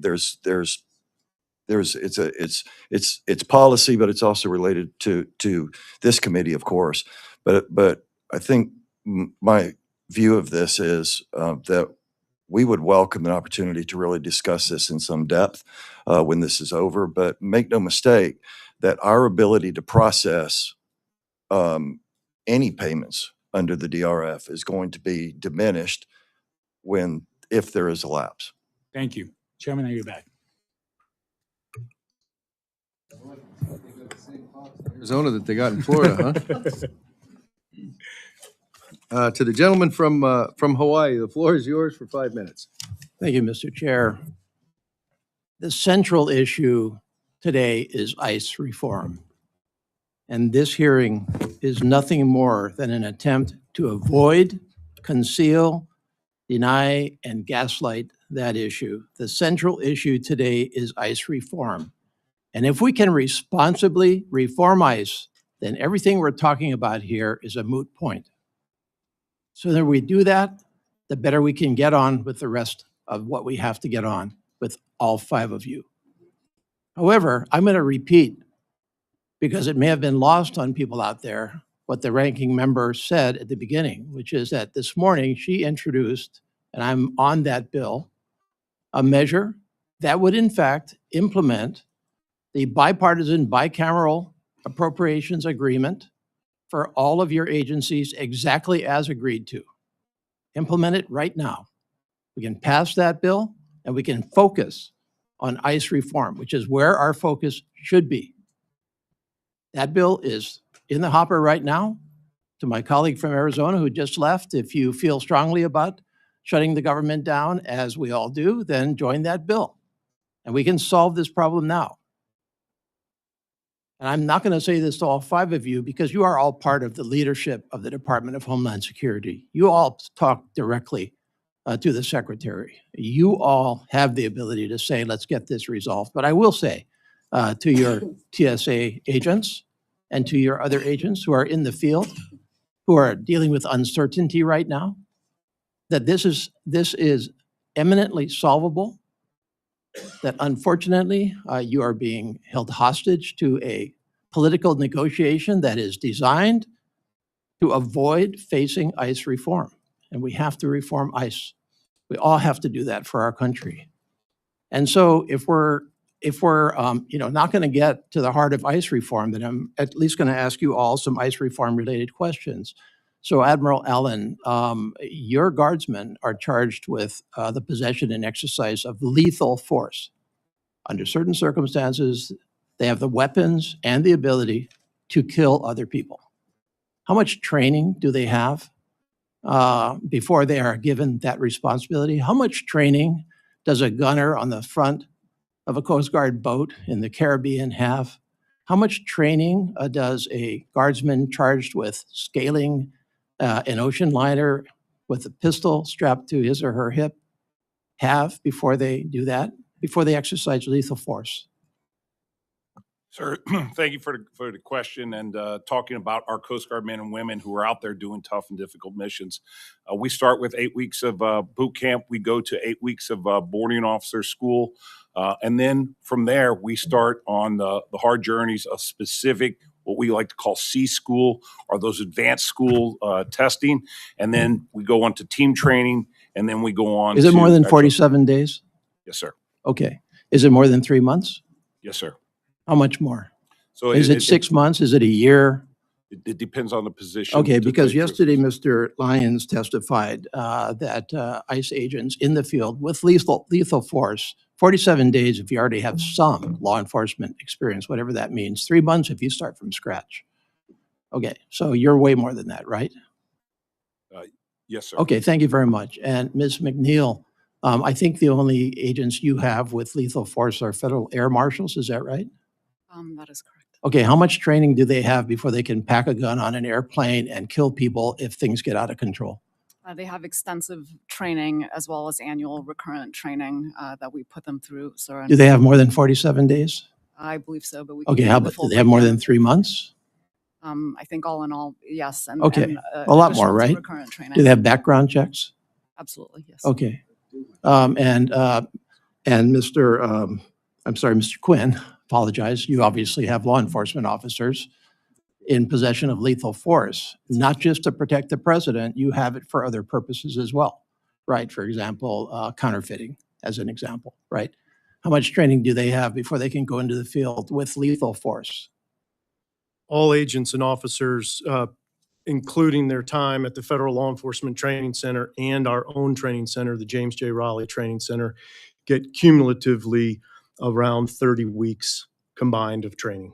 Okay, 30 weeks before they get to the point of lethal force. Yes, sir. In my Honolulu Police Department, you have to have 6 months of minimal training before you go out with an experienced officer, before you have any possession of independent lethal force on the field. And yet for ICE, for all of you, that would be insufficient in your specific circumstances. So that's the stakes with ICE, and I'm out of time. I yield back. Thank you to the gentleman from Hawaii who has made up for folks on the other side of the aisle with his professional use of time. That should be noted for the record. Gentleman from Washington, the floor is yours. Thank you, Mr. Chairman. I'll try to be cognizant of the clock. First of all, let me say that I believe that hearing from all of you, the agencies you represent, is totally appropriate. And with respect to my colleagues across the aisle, this is hearing what's truly at stake. Members of Congress and members of the public need to have the information that you're going to be giving us. The fact that HR 1 provided substantial funding to ICE and CBP, the actions that we anticipate, and things could change, but the things that we anticipate happening in the Senate ignore what is about to happen. And I, for one, 100% agree with you coming here to this hearing so that we know the impacts of the things that are truly being ignored. But these things don't exist in vacuums. So thank you for being here, for what you're relating to us. It's vitally important. You know, the fact is ICE and CBP appeared, Mr. Chairman, in front of the authorizing Committee of Homeland Security just yesterday, I believe. And yes, I agree. We need to hear from them here as well. But the fact that they're not here today, their absence does not detract from the importance of understanding the full impacts of what it is we're about to experience. So with that, thank you. And I'm not as efficient as asking all 5 of my questions in one sentence, so I'll start down the line. First of all, Admiral Allen, congratulations on your confirmation by the Senate. Appreciate very much your leadership alongside the Commandant. As I mentioned, Congress made a long overdue investment in the service via the HR 1 passage. This investment is revitalizing aged equipment, enabling the Coast Guard to better care for its most valuable asset, and that's the people who are at the core of the service. So could you share with us that while HR 1 funding is available and still will be available, how will a shutdown impact the Guard's ability to continue executing that funding? Sir, thank you for the question. As you know, with HR 1, most of that money came for recapitalization of the Coast Guard. We did not get a lot for operations and sustainment. In the short term, what we're seeing was an agreement to come together to increase our ONS budget by almost $900 million. Dollar amount we think we need to start providing operators now to train and be able to man helicopters, patrol boats, and icebreakers as they are delivered. Okay. In addition, as we've talked a little bit about FIFA 2026 and USA 250, we are bringing on surge forces for contingency and crisis to be able to serve the American public and serve safety and security. So without those ONS funds, that additional funding over and above what we had in fiscal year 25, we will have a deficit in what we're able to perform. Okay, thank you. Moving real quickly, Ms. McNeil, excuse me. TSO officers work every day to keep our airports and the flying public safe. And I appreciate, even though it's a pain in the neck sometimes, I appreciate very much their work. We certainly saw their dedication in the last showdown. Many of them, most of them, showed up every single day despite not being paid. So I hope we don't put them in that position again. But could you share with us whether or not the Secretary will pay TSO and other frontline TSA workers if we shut down again? Will that be something that you'll be able to do? I do not believe so. I think that the best way to ensure that our frontline workers get paid is through the passage of a DHS budget. So none of the components of the reconciliation money could go to that? Not that I'm aware of. Could you talk about the potential impacts at checkpoint security with and wait times with an extended shutdown? Absolutely, Congressman. So as the shutdown went on and on last time, what we did see was an increase in unscheduled absences, which means folks calling out because they could not afford to show up to work, in weeks 5 and 6 of the shutdown. In some airports, we saw that go up to, 3 times the rate of unscheduled absences. And what we have to do in those instances is to start kind of consolidating and collapsing some of our operations, which means that not all of our lanes are open, and that does lead to longer wait times. And we saw more and more of that as the shutdown went on. Now, I will say the frontline did a remarkable job because across the system, they still maintained operations, but we do see pain points. Thank you. Since the chairman's not paying attention to the clock, I might ask. So you're already 12 seconds over. Go right ahead. No, well, the only thing I wanted to one more thing, not to diminish any of the importance, but Doctor from CISA, can you tell us with your staffing plan that we're anticipating during a shutdown, can CISA handle the increase in the cyber attacks that we're anticipating? Because like you said, they don't take a break when we're in a vulnerable position like we may be. Congressman, thank you. I think. And real quick, please, because I'm under absolutely. fire. CISA's activities during a shutdown are strictly limited to those that are essential to protecting life and property. Yes. We only emphasize or we only look at anything that is immediate need and an imminent threat. We will not be able to do proactive vulnerability scanning. As you know, our adversaries are always working 24/7. Yep. We will be on the defensive, reactive, as opposed to being proactive and strategic in terms of how we will be able to combat those adversaries. Thank you. Thank you, Mr. Chairman, for your indulgence. I've asked for forgiveness. Thank you. Thank you to the gentleman from Washington for his sensitivity. The gentlelady from Texas is recognized. The floor is yours. Thank you, Mr. Chairman. And I want to say from the onset, Ms. DeLauro, I support your legislation. We do not have to see these agencies go without the operating funds that you all need if we pass your bill, which I support. I would like to plead with my colleagues. Our country is in a state of crisis, and it is because of the massive amounts of money for the Department of Homeland Security authorized in the One Big Beautiful Bill. And it's also because of the rampant corruption and incompetence at the White House and within the Department of Homeland Security. My colleagues on this side of the aisle have documented what's happening in communities all over the country. I'd like to share with all of you and with my colleagues what's happening in El Paso. El Paso is home, unfortunately, to the largest immigration detention facility in the country, Camp East, Montana, with up to 5,000 beds. There is mass corruption and fraud occurring there. And I'd like to highlight a couple of those examples. The federal government is paying $1.24 billion to Acquisitions Logistics, a private company that is being paid to care for up to 5,000 human beings. They are being paid by the federal government to wash clothing 3 times a week. I can tell you that's not happening. In fact, when I was there a couple of weeks ago, women who had been apprehended in Minnesota and had been held at Camp East, Montana for 3 weeks were in the same clothing they were arrested in Minnesota. 3 weeks, same clothes. You can imagine what 3 weeks of wearing the same clothing is like. They are, the private corporation is supposed to provide adequate food to the detainees. I've seen the food that is served to them and it's frozen. And so all of that gets tossed as waste.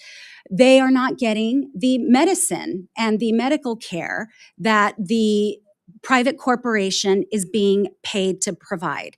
As I have elevated these issues, not just locally on site, I've elevated them to Mr. Lyons and Ms. Nome, neither of whom are here before us. And when they were before our committee in December, Mr. Lyons made big promises that he would answer all my questions. To date, he has not. He promised to give me and the chairman and the ranking member a copy of this contract with this private contractor. This was in December. We still have not received this. I showed up yesterday to the authorizing committee's hearing, asked to be waived on. I was not allowed. I basically had to corner him and tell him about the fraud happening on his watch. And my question to DHS is, if you don't care about the human beings in custody at Camp East, Montana, will you at least care about the massive fraud? This corporation is making $1.24 billion. Every time I've gone, I've witnessed the detainees basically having had to wash their own clothes with the little packet of shampoo that they get. And when I was there on Friday, their clothes are hung out to dry, yet we are paying the corporation to wash clothes 3 times a week. Are we getting a refund? Are we not being charged for this? $1.24 billion of taxpayer money, all from the one big beautiful bill. This corporation needs to be investigated. Camp East, Montana needs to be shut down. And by the way, the announcement has been that DHS is now buying warehouses to warehouse human beings. They've purchased 3 warehouses in my district for $122 million that they will now have to spend probably hundreds of millions of dollars on in order to retrofit to house 8,000 human beings. They can't even handle the 3,000 in private custody right now. So DHS is absolutely out of control. We can fund all of the other agencies, isolate what's happening at ICE and CBP, but colleagues, I am pleading with you for help. If the administration does not care about its humanitarian responsibilities, I am pleading with you to care about the fraud that is happening as a result of what's going on at Camp East, Montana, with Acquisitions Logistics, and stop this massive expansion of facilities housing human beings without oversight. One last thing, I am now being blocked from providing oversight. The staff inside of Camp East, Montana confiscated privacy release forms that family members were trying to get detainees to sign. And I've been told I can no longer speak to detainees unless I give ample notice. My staff is not being allowed inside anymore. We sued and won, and I'm still getting obstructed. I'm asking for your help. I yield back. You were much better than the other people who went over, so thank you very much for your professionalism. The gentlelady from Iowa, the floor is yours. I find it curious, and I appreciate the chairman and the ranking member for holding this hearing today, but how some of my colleagues gloss over the fact that taxpayers were on the hook for billions and billions of dollars in soft-sided facilities to deal with a raging border crisis, which we have now reversed course on over the last 4 years. We are fixing the problems that were created by the previous administration. I want to thank our witnesses for being here today. I'm sorry we have to have this hearing. I wish we weren't in the unfortunate situation of entering another potential government shutdown and putting thousands of good people who are working for your agencies at risk and their lives and their livelihoods. Yolanda, thank you for traveling here. It's nice to see you. And I fly through the airport. CID is my home turf. And I appreciate the great work that you and your entire team have done. You're so professional. You've been assaulted personally. You have caught terrible things coming through security. You're keeping us all safe. So I want to say thank you to the men and women you work with for all of that steadfast support you've provided, even in the uncertainty of what is happening here. It's a real travesty in my mind. Again, under President Trump, we have seen a complete reversal of the dangerous situation at our southern border, the illegal immigration crisis. Our border is closed. Those soft-sided facilities that were a suck on taxpayers to the tune of billions of dollars a year are closed. We're having the lowest number of encounters in decades. We're also seeing how, though, bad actors continue to pop up even with a closed southern border, whether it be on our coasts, our ports of entry, or at our airports. So from the Coast Guard to TSA to CISA, these officers are showing up at work, our Secret Service agents, our FEMA employees, every single day they're showing up at work to do this job while going unpaid for weeks on end. And I'm sure there's incredible unease and uncertainty amongst your staff as we head into Friday. And for that, I am sorry. We are trying to fix this problem here today. So Ms. McNeil, I just want to talk first about TSA. We've already touched on some of the impacts to the workforce and some of the means that people are trying to feed their families by seeking out other employment opportunities to make those ends meet. Can you talk a little bit about what this means for not only morale for your workforce, but for potential recruitment? Because we have an aging workforce in many places. We have to have other people coming into the pipeline. What does this mean for that? Thank you, Congresswoman. As I stated earlier, we are seeing a higher attrition rate in the October to November time period last year as compared to that same time period the year before, a 25% increase. So that is a significant impact on our workforce. We do hear regularly, I do in my conversations with the frontline workforce, as does my TSA leadership, about the strain that this poses on them and how it is that they can go home and justify staying in a job where they might not be paid for 6 weeks. They have families to care for. And just yesterday, we were talking with the officers who are sitting behind me, and one of them mentioned that a passenger came through the airport and shared with him that they had been considering joining the TSA, but could not make that decision because of the uncertainties in budgeting for the agency. So it is affecting recruitment as we speak, that uncertainty. You talk about the impact on our national security posture. You said, that the government shuts down, cyber threats do not. That was a line that I will certainly take away from this hearing. And with the rise of China's use of cyber warfare, obviously CISA is just an incredible part of our firewall, such a key force in being able to keep our networks and the connected infrastructure safe. So can you describe the impact of a shutdown on your operations and the ability to maintain those routine cybersecurity measures that we rely on, not only at the federal level, but with our state and local partners like in Iowa? Congresswoman, thank you. I think, like I said before, our activities will be strictly limited to protecting life and property. But we will do everything we can to meet the mission during a shutdown. We will have about 35 to 40% of our staff, about 900 people who will be working without pay. And uncertainty and those missed paychecks are a serious hardship. We have a dedicated and amazing staff that works 24/7 and obstructing some of those nation-state adversities that we have. These impacts are not something that we take lightly, and the longer a shutdown drags on, the less sustainable it becomes for our dedicated employees and their families. Certainly a great impact there. And then I want to move to FEMA because in Iowa, we have a lot of severe weather. We have seen firsthand, we had the costliest thunderstorm in U.S. history come through about 6 years ago at Derecho, $11 billion in damage. And we just got out of this 43-day government shutdown 3 months ago. How long, Mr. Phillips, does it take FEMA to recover from a government shutdown? And are you still working your way out of the last one? Can you expand on that a little? Yes, ma'am. We are, in fact, still working our way out of the last one. The challenge for us is not just on an ongoing basis, especially during recovery. So as we're helping your state recover from the big storm, the big things that happen, and it's recovery that is really hurt. Emergencies and response. So when it's really going down and we show up and our teams show up and we partner with the states, we support the states, that will continue. But the challenge is, especially as it relates to the DRF and money and how we process, it's the processing of that going forward that's really going to be hurt. And so I believe that the most important thing as it relates to the lapse from our perspective is not our ability to respond in the emergency, it's our ability to adequately support the states during recovery. With that said, ma'am, I've heard a lot about President Trump and Secretary Noem today.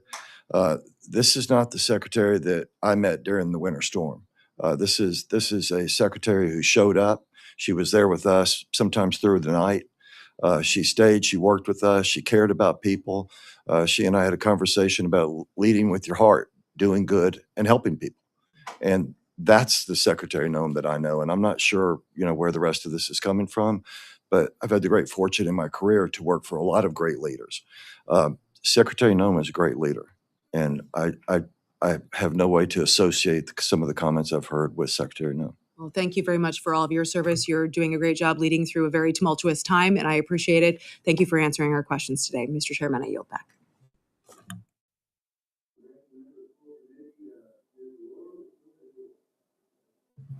Thank you so much, Mr. Chairman. And I'm glad to hear my colleagues on the other side of the aisle talk about how difficult it's going to be for these agencies, and not for the agencies, for the people who work in these agencies and furloughs and families and so forth, all of whom we care about deeply. Please sign on to the legislation that I introduced this morning that says, in fact, what we will do is we will provide a FEMA $32 million, a disaster relief fund, a 20% increase to federal assistance, increase the agency's ability to support response and recovery. Secret Service will do overtime pay for agents. That's in the bill. Coast Guard, we were going to pay, for Coast Guard. So my colleague from Hawaii pointed this out. This is not about all of you. It's not about your folks. We can take care of them. We agreed to do that in the bill. This is about ICE reform. And I might add that, as I say, where is the secretary? My colleagues on the other side of the aisle need to know that during the shutdown, she bought 2 private jets, came out of the Coast Guard money, 2 private jets to fly all over the United States. Okay?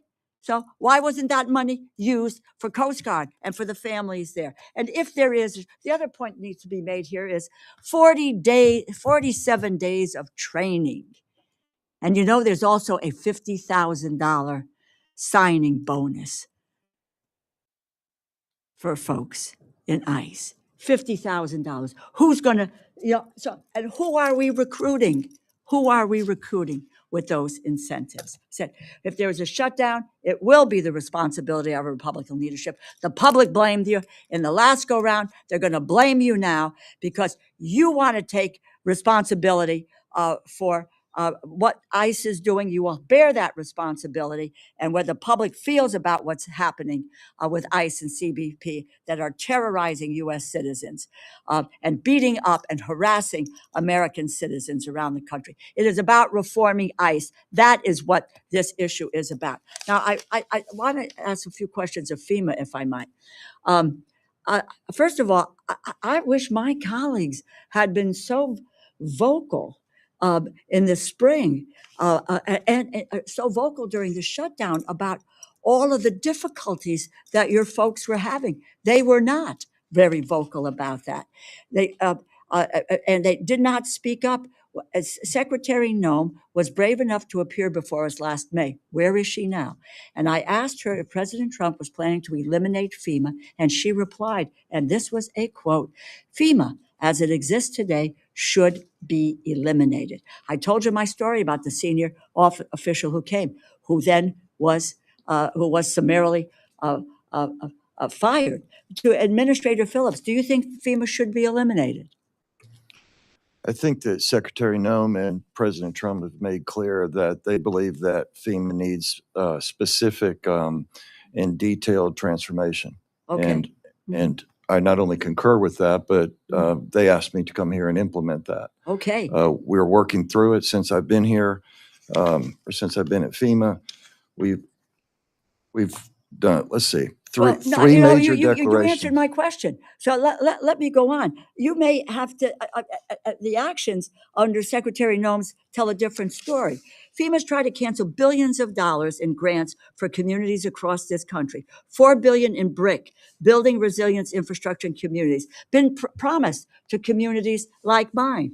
In my district, cancellation of a BRIC program has jeopardized $25 million that New Haven was awarded to protect our downtown against damage from flooding as we face increasingly serious storms. In Crisfield, Maryland, not far from here, $36 million lost in flood protection initiative with a town budget of only $4 million. A quote, "We're pretty much devastated. Without this, we know that we will be a really bad position to protect our citizens, protect our property, protect our community, really to protect our way of life." A coalition of 20 states filed suit against the administration over its decision to shut down BRIC. December 11th, a federal judge in Massachusetts ruled that the administration cannot terminate the BRIC program or redistribute its money for other purposes.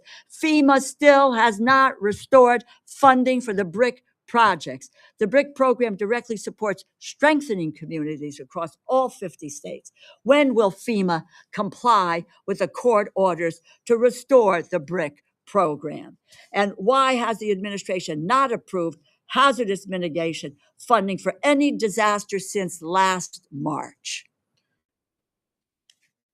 First of all, I've only been here for about 45 days. So what I'll tell you is that the directives that have been offered to me or presented to me by President Trump and Secretary Noem have been Excuse me for interrupting, but I am going to do that. You've been here for 45 days, and I read your testimony, and you can tell me about a bloated agency, about this, that, or the next thing. You're there 45 days. What about the people who have waiting? We heard about Iowa's waiting for money.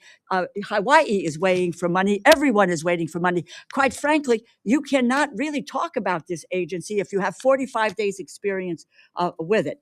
You talk to me about FEMA having cut red tape. New York Times reported the backlog of disaster relief claims is $17 billion.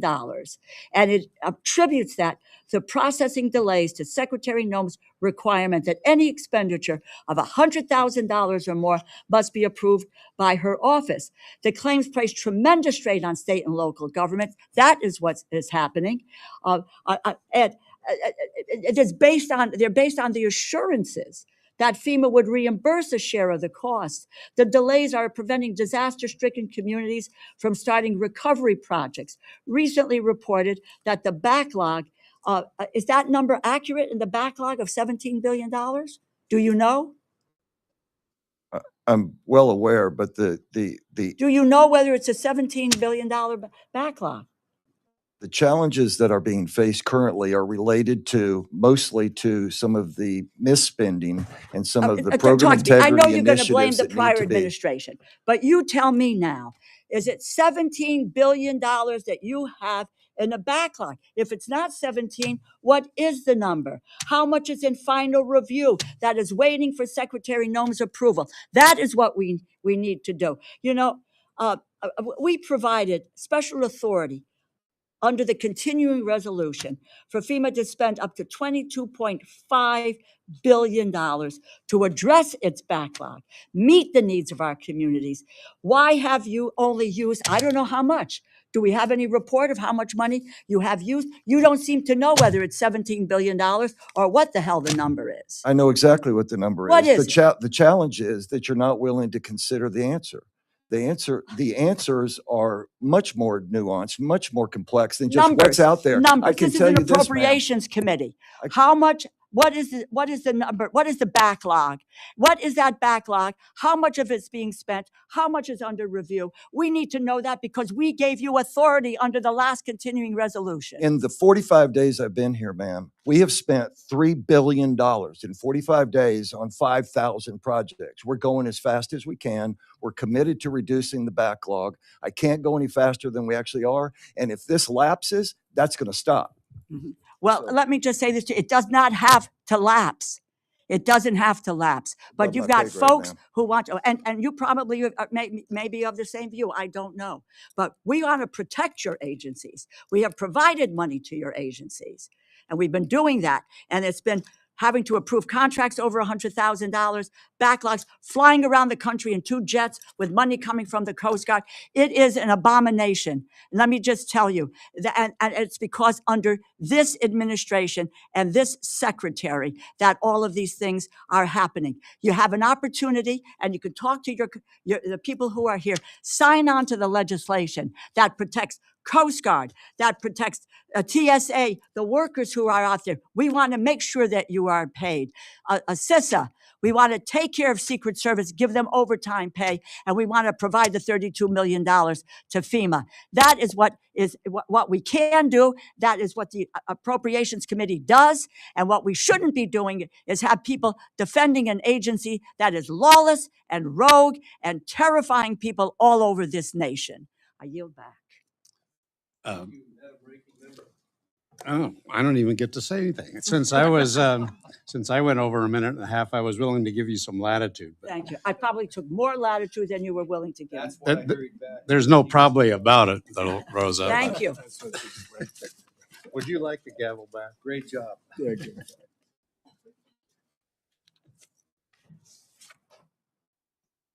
The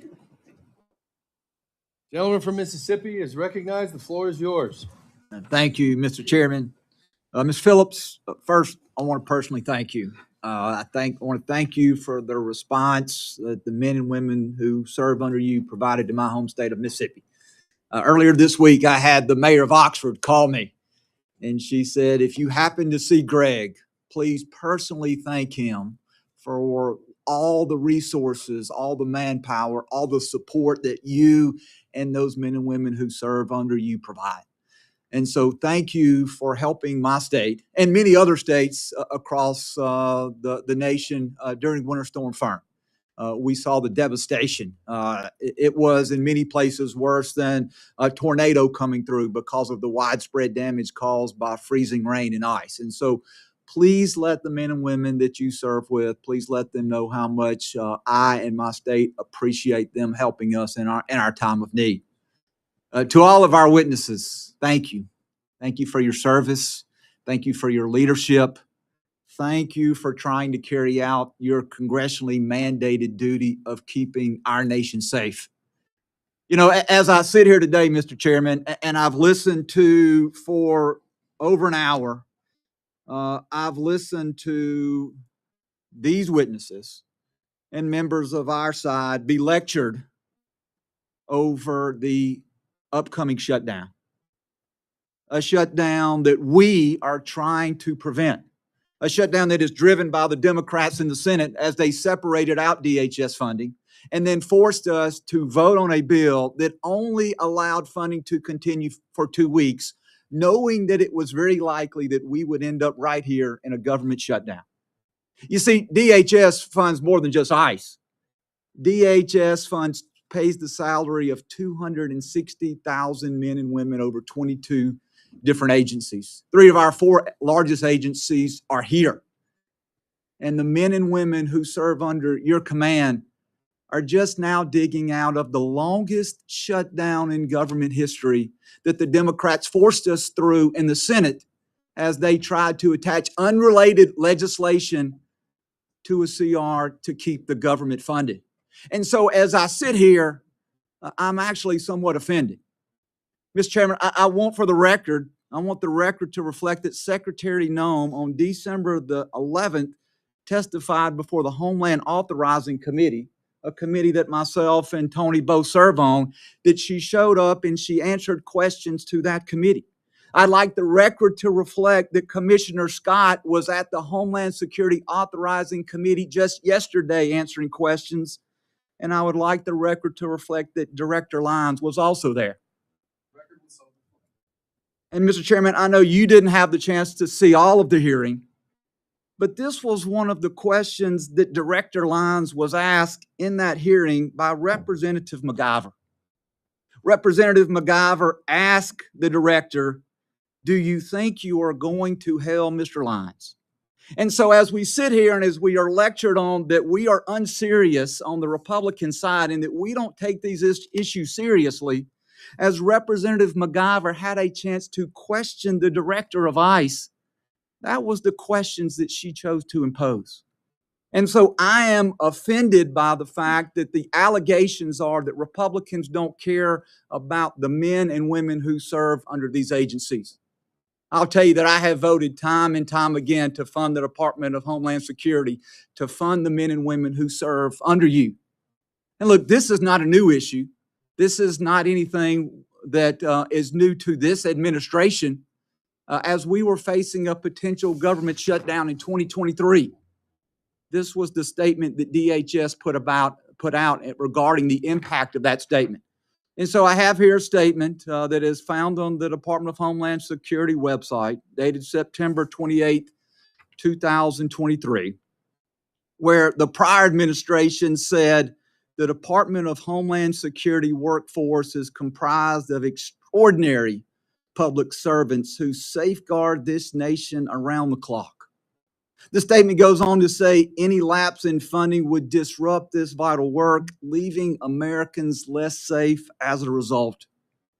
It goes on to say those working without pay, including law enforcement, conduct such work as safeguarding and securing our borders, seizing illegal narcotics like fentanyl, combating child exploitation and child predators, identifying, arresting human traffickers, responding to national disasters, presenting cyber attacks, and protecting the U.S. government leaders and foreign dignitaries. The prior administration, the Biden-Harris administration, they identified the impact that government shutdown are going to have on the men and women that work on you, but more importantly, this statement says it will leave Americans less safe.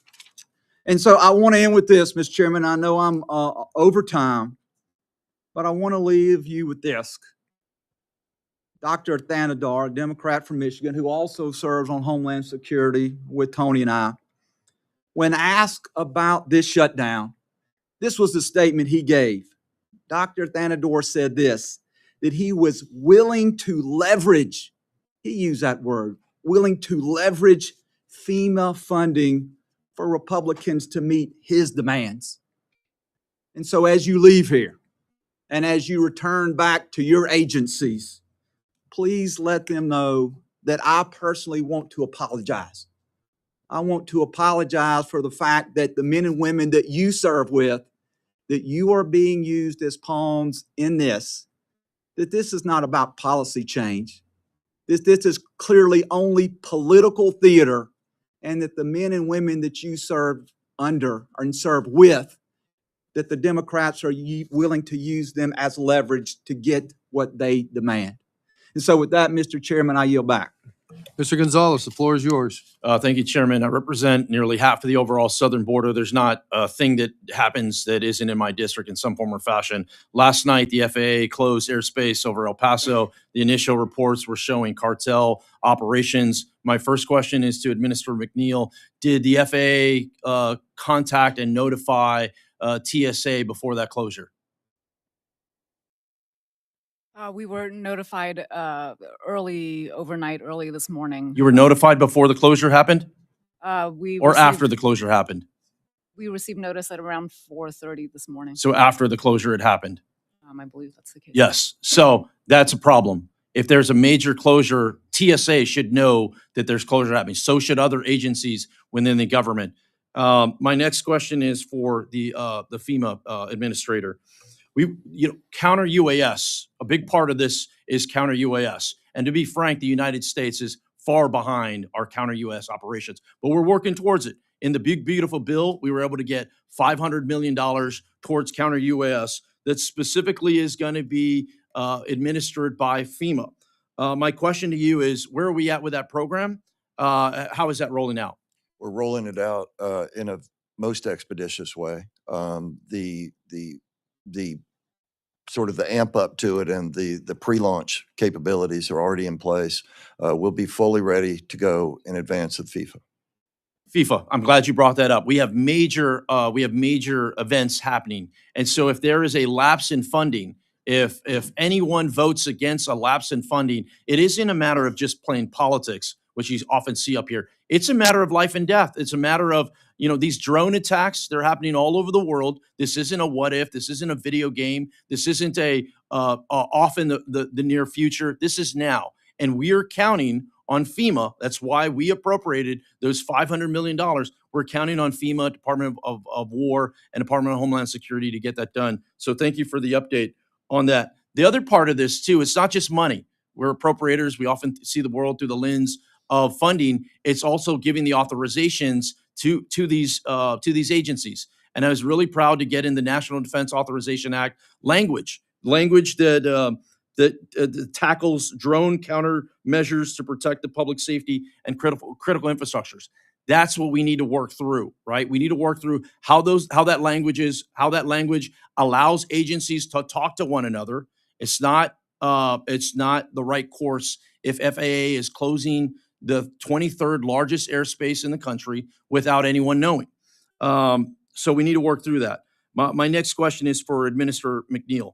What is your current assessment of threats posed to drones to U.S. airports? We have seen a lot of incidents, both here in the U.S. and overseas, where drone sightings have shut down operations in commercial airports. And so, to your point about the passage of the authorities and the NDAA, we thank Congress for that authority. Our federal air marshals are very well positioned to take up that mission space, and we've been increasing our training within the federal air marshals and working closely with our colleagues across DHS to equip them with the right technology and train them and deploy them, especially in advance of the large world events that are coming this summer. Thank you for that, and thank you for your leadership on that. This is a growing threat, right? This is a growing threat to airports. For any of us that live and work along the border, drone incursions are a daily thing. It's not necessarily this one-off. This literally happens every day. For us in the El Paso area, it literally happens every day. For the first time, The U.S. government is now starting to counter some of these things. I think it's really, really great. Well, I mean, we need to do more of it. My last question, which I thought was going to be my first question, Admiral, turned out to be my fifth question, is for you. I'd like to get an update on, first off, the men and women at Coast Guard are doing an incredible job. You are the tippy end of the spear, really handling what is happening in Venezuela. And I'd like to get an update on some of the things that are working and how are your partners out in that theater. Sir, thank you very much for that. We have crews that are working hand in hand with the Department of War, especially when we start looking at these motor tankers and making sure that there's not a proliferation of sanctioned oil coming out of Venezuela. We have that area well locked down. We are continuing boardings, and some of those that actually got out of Venezuela, we have taken down in the Indo-PACOM area with, again, a joint Coast Guard and DOW force. How many tankers so far? So far, it's 9. 9 tankers. Incredible work. And that's another reason why we cannot have funding lapse. Coast Guard should not take it on the chin because of politics. Thank you, Chairman. I yield back. Thank you, sir. So I've saved my questions for the end, and guess what? I'm going to yield back. I don't notice anybody acting like they're real sad to hear that, but deal with it as best you can. So here's what's going on. For the get back questions where you owe a member an answer, we would ask that you have those questions for them when they in their office a week from Friday. Now, I don't know whether we're going anywhere, not going anywhere, but we're not trying to pretend like you don't have jobs. You do. We try to be respectful of that. And oh, by the way, so do we. So what we're going to do after the hearing is we're going to ask all members. I'm going to have Mr. Cuellar get a hold of his folks, say, what do you figure your check back stuff is? I'm going to do that with ours. And then we're going to share that with you. Say, hey, if it's a Coast Guard question, if it's a Secret Service question, if it's a whatever question, here's what we think is out there. Now, if you're saying, I can't possibly do this in 7 days, then please say that instead of talk to the hand because the face isn't anybody of that. I'm just suggesting that would be a bad way to deal with those questions. And so the deadline for that stuff is a week from Friday, except for those couple of ones that I called out. And listen, if you're like, I can't do that, then it's like, call us and talk to us, please. There may be some additional questions members provided in writing, and we'll ask you to respond to those in a timely manner. If you're wondering what the heck a timely manner is, we'll check and tell you so that you can tell us if you agree or not. Now, this is a long-winded way of saying if you don't communicate with us, we're not going to be nice to you. I don't have a right to like what your answers are, but we do have a right to be treated as professionals with respect. And so I'd like to thank you all. This was no small task today. I hope you have some nice lunch plans to get over all this stuff. I will just say this. There is value in transparency and people talking in the open. That's what happened here today, regardless of what anybody may assign to dereliction of duty or whatever the heck. And I want to put this on the record.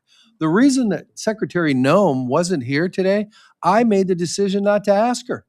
And the reason I made the decision was to go, I want to talk to the operational people that are in that department. And the reason that I didn't say, well, let's get ICE and those guys in here again is because within 24 hours in front of the policy committee, sorry if that was a mistake, that was mine too. So it's not like we're avoiding anything. But with all that, I'd like to thank you for appearing here today. We look forward to continuing to work together collaboratively, and this meeting stands adjourned.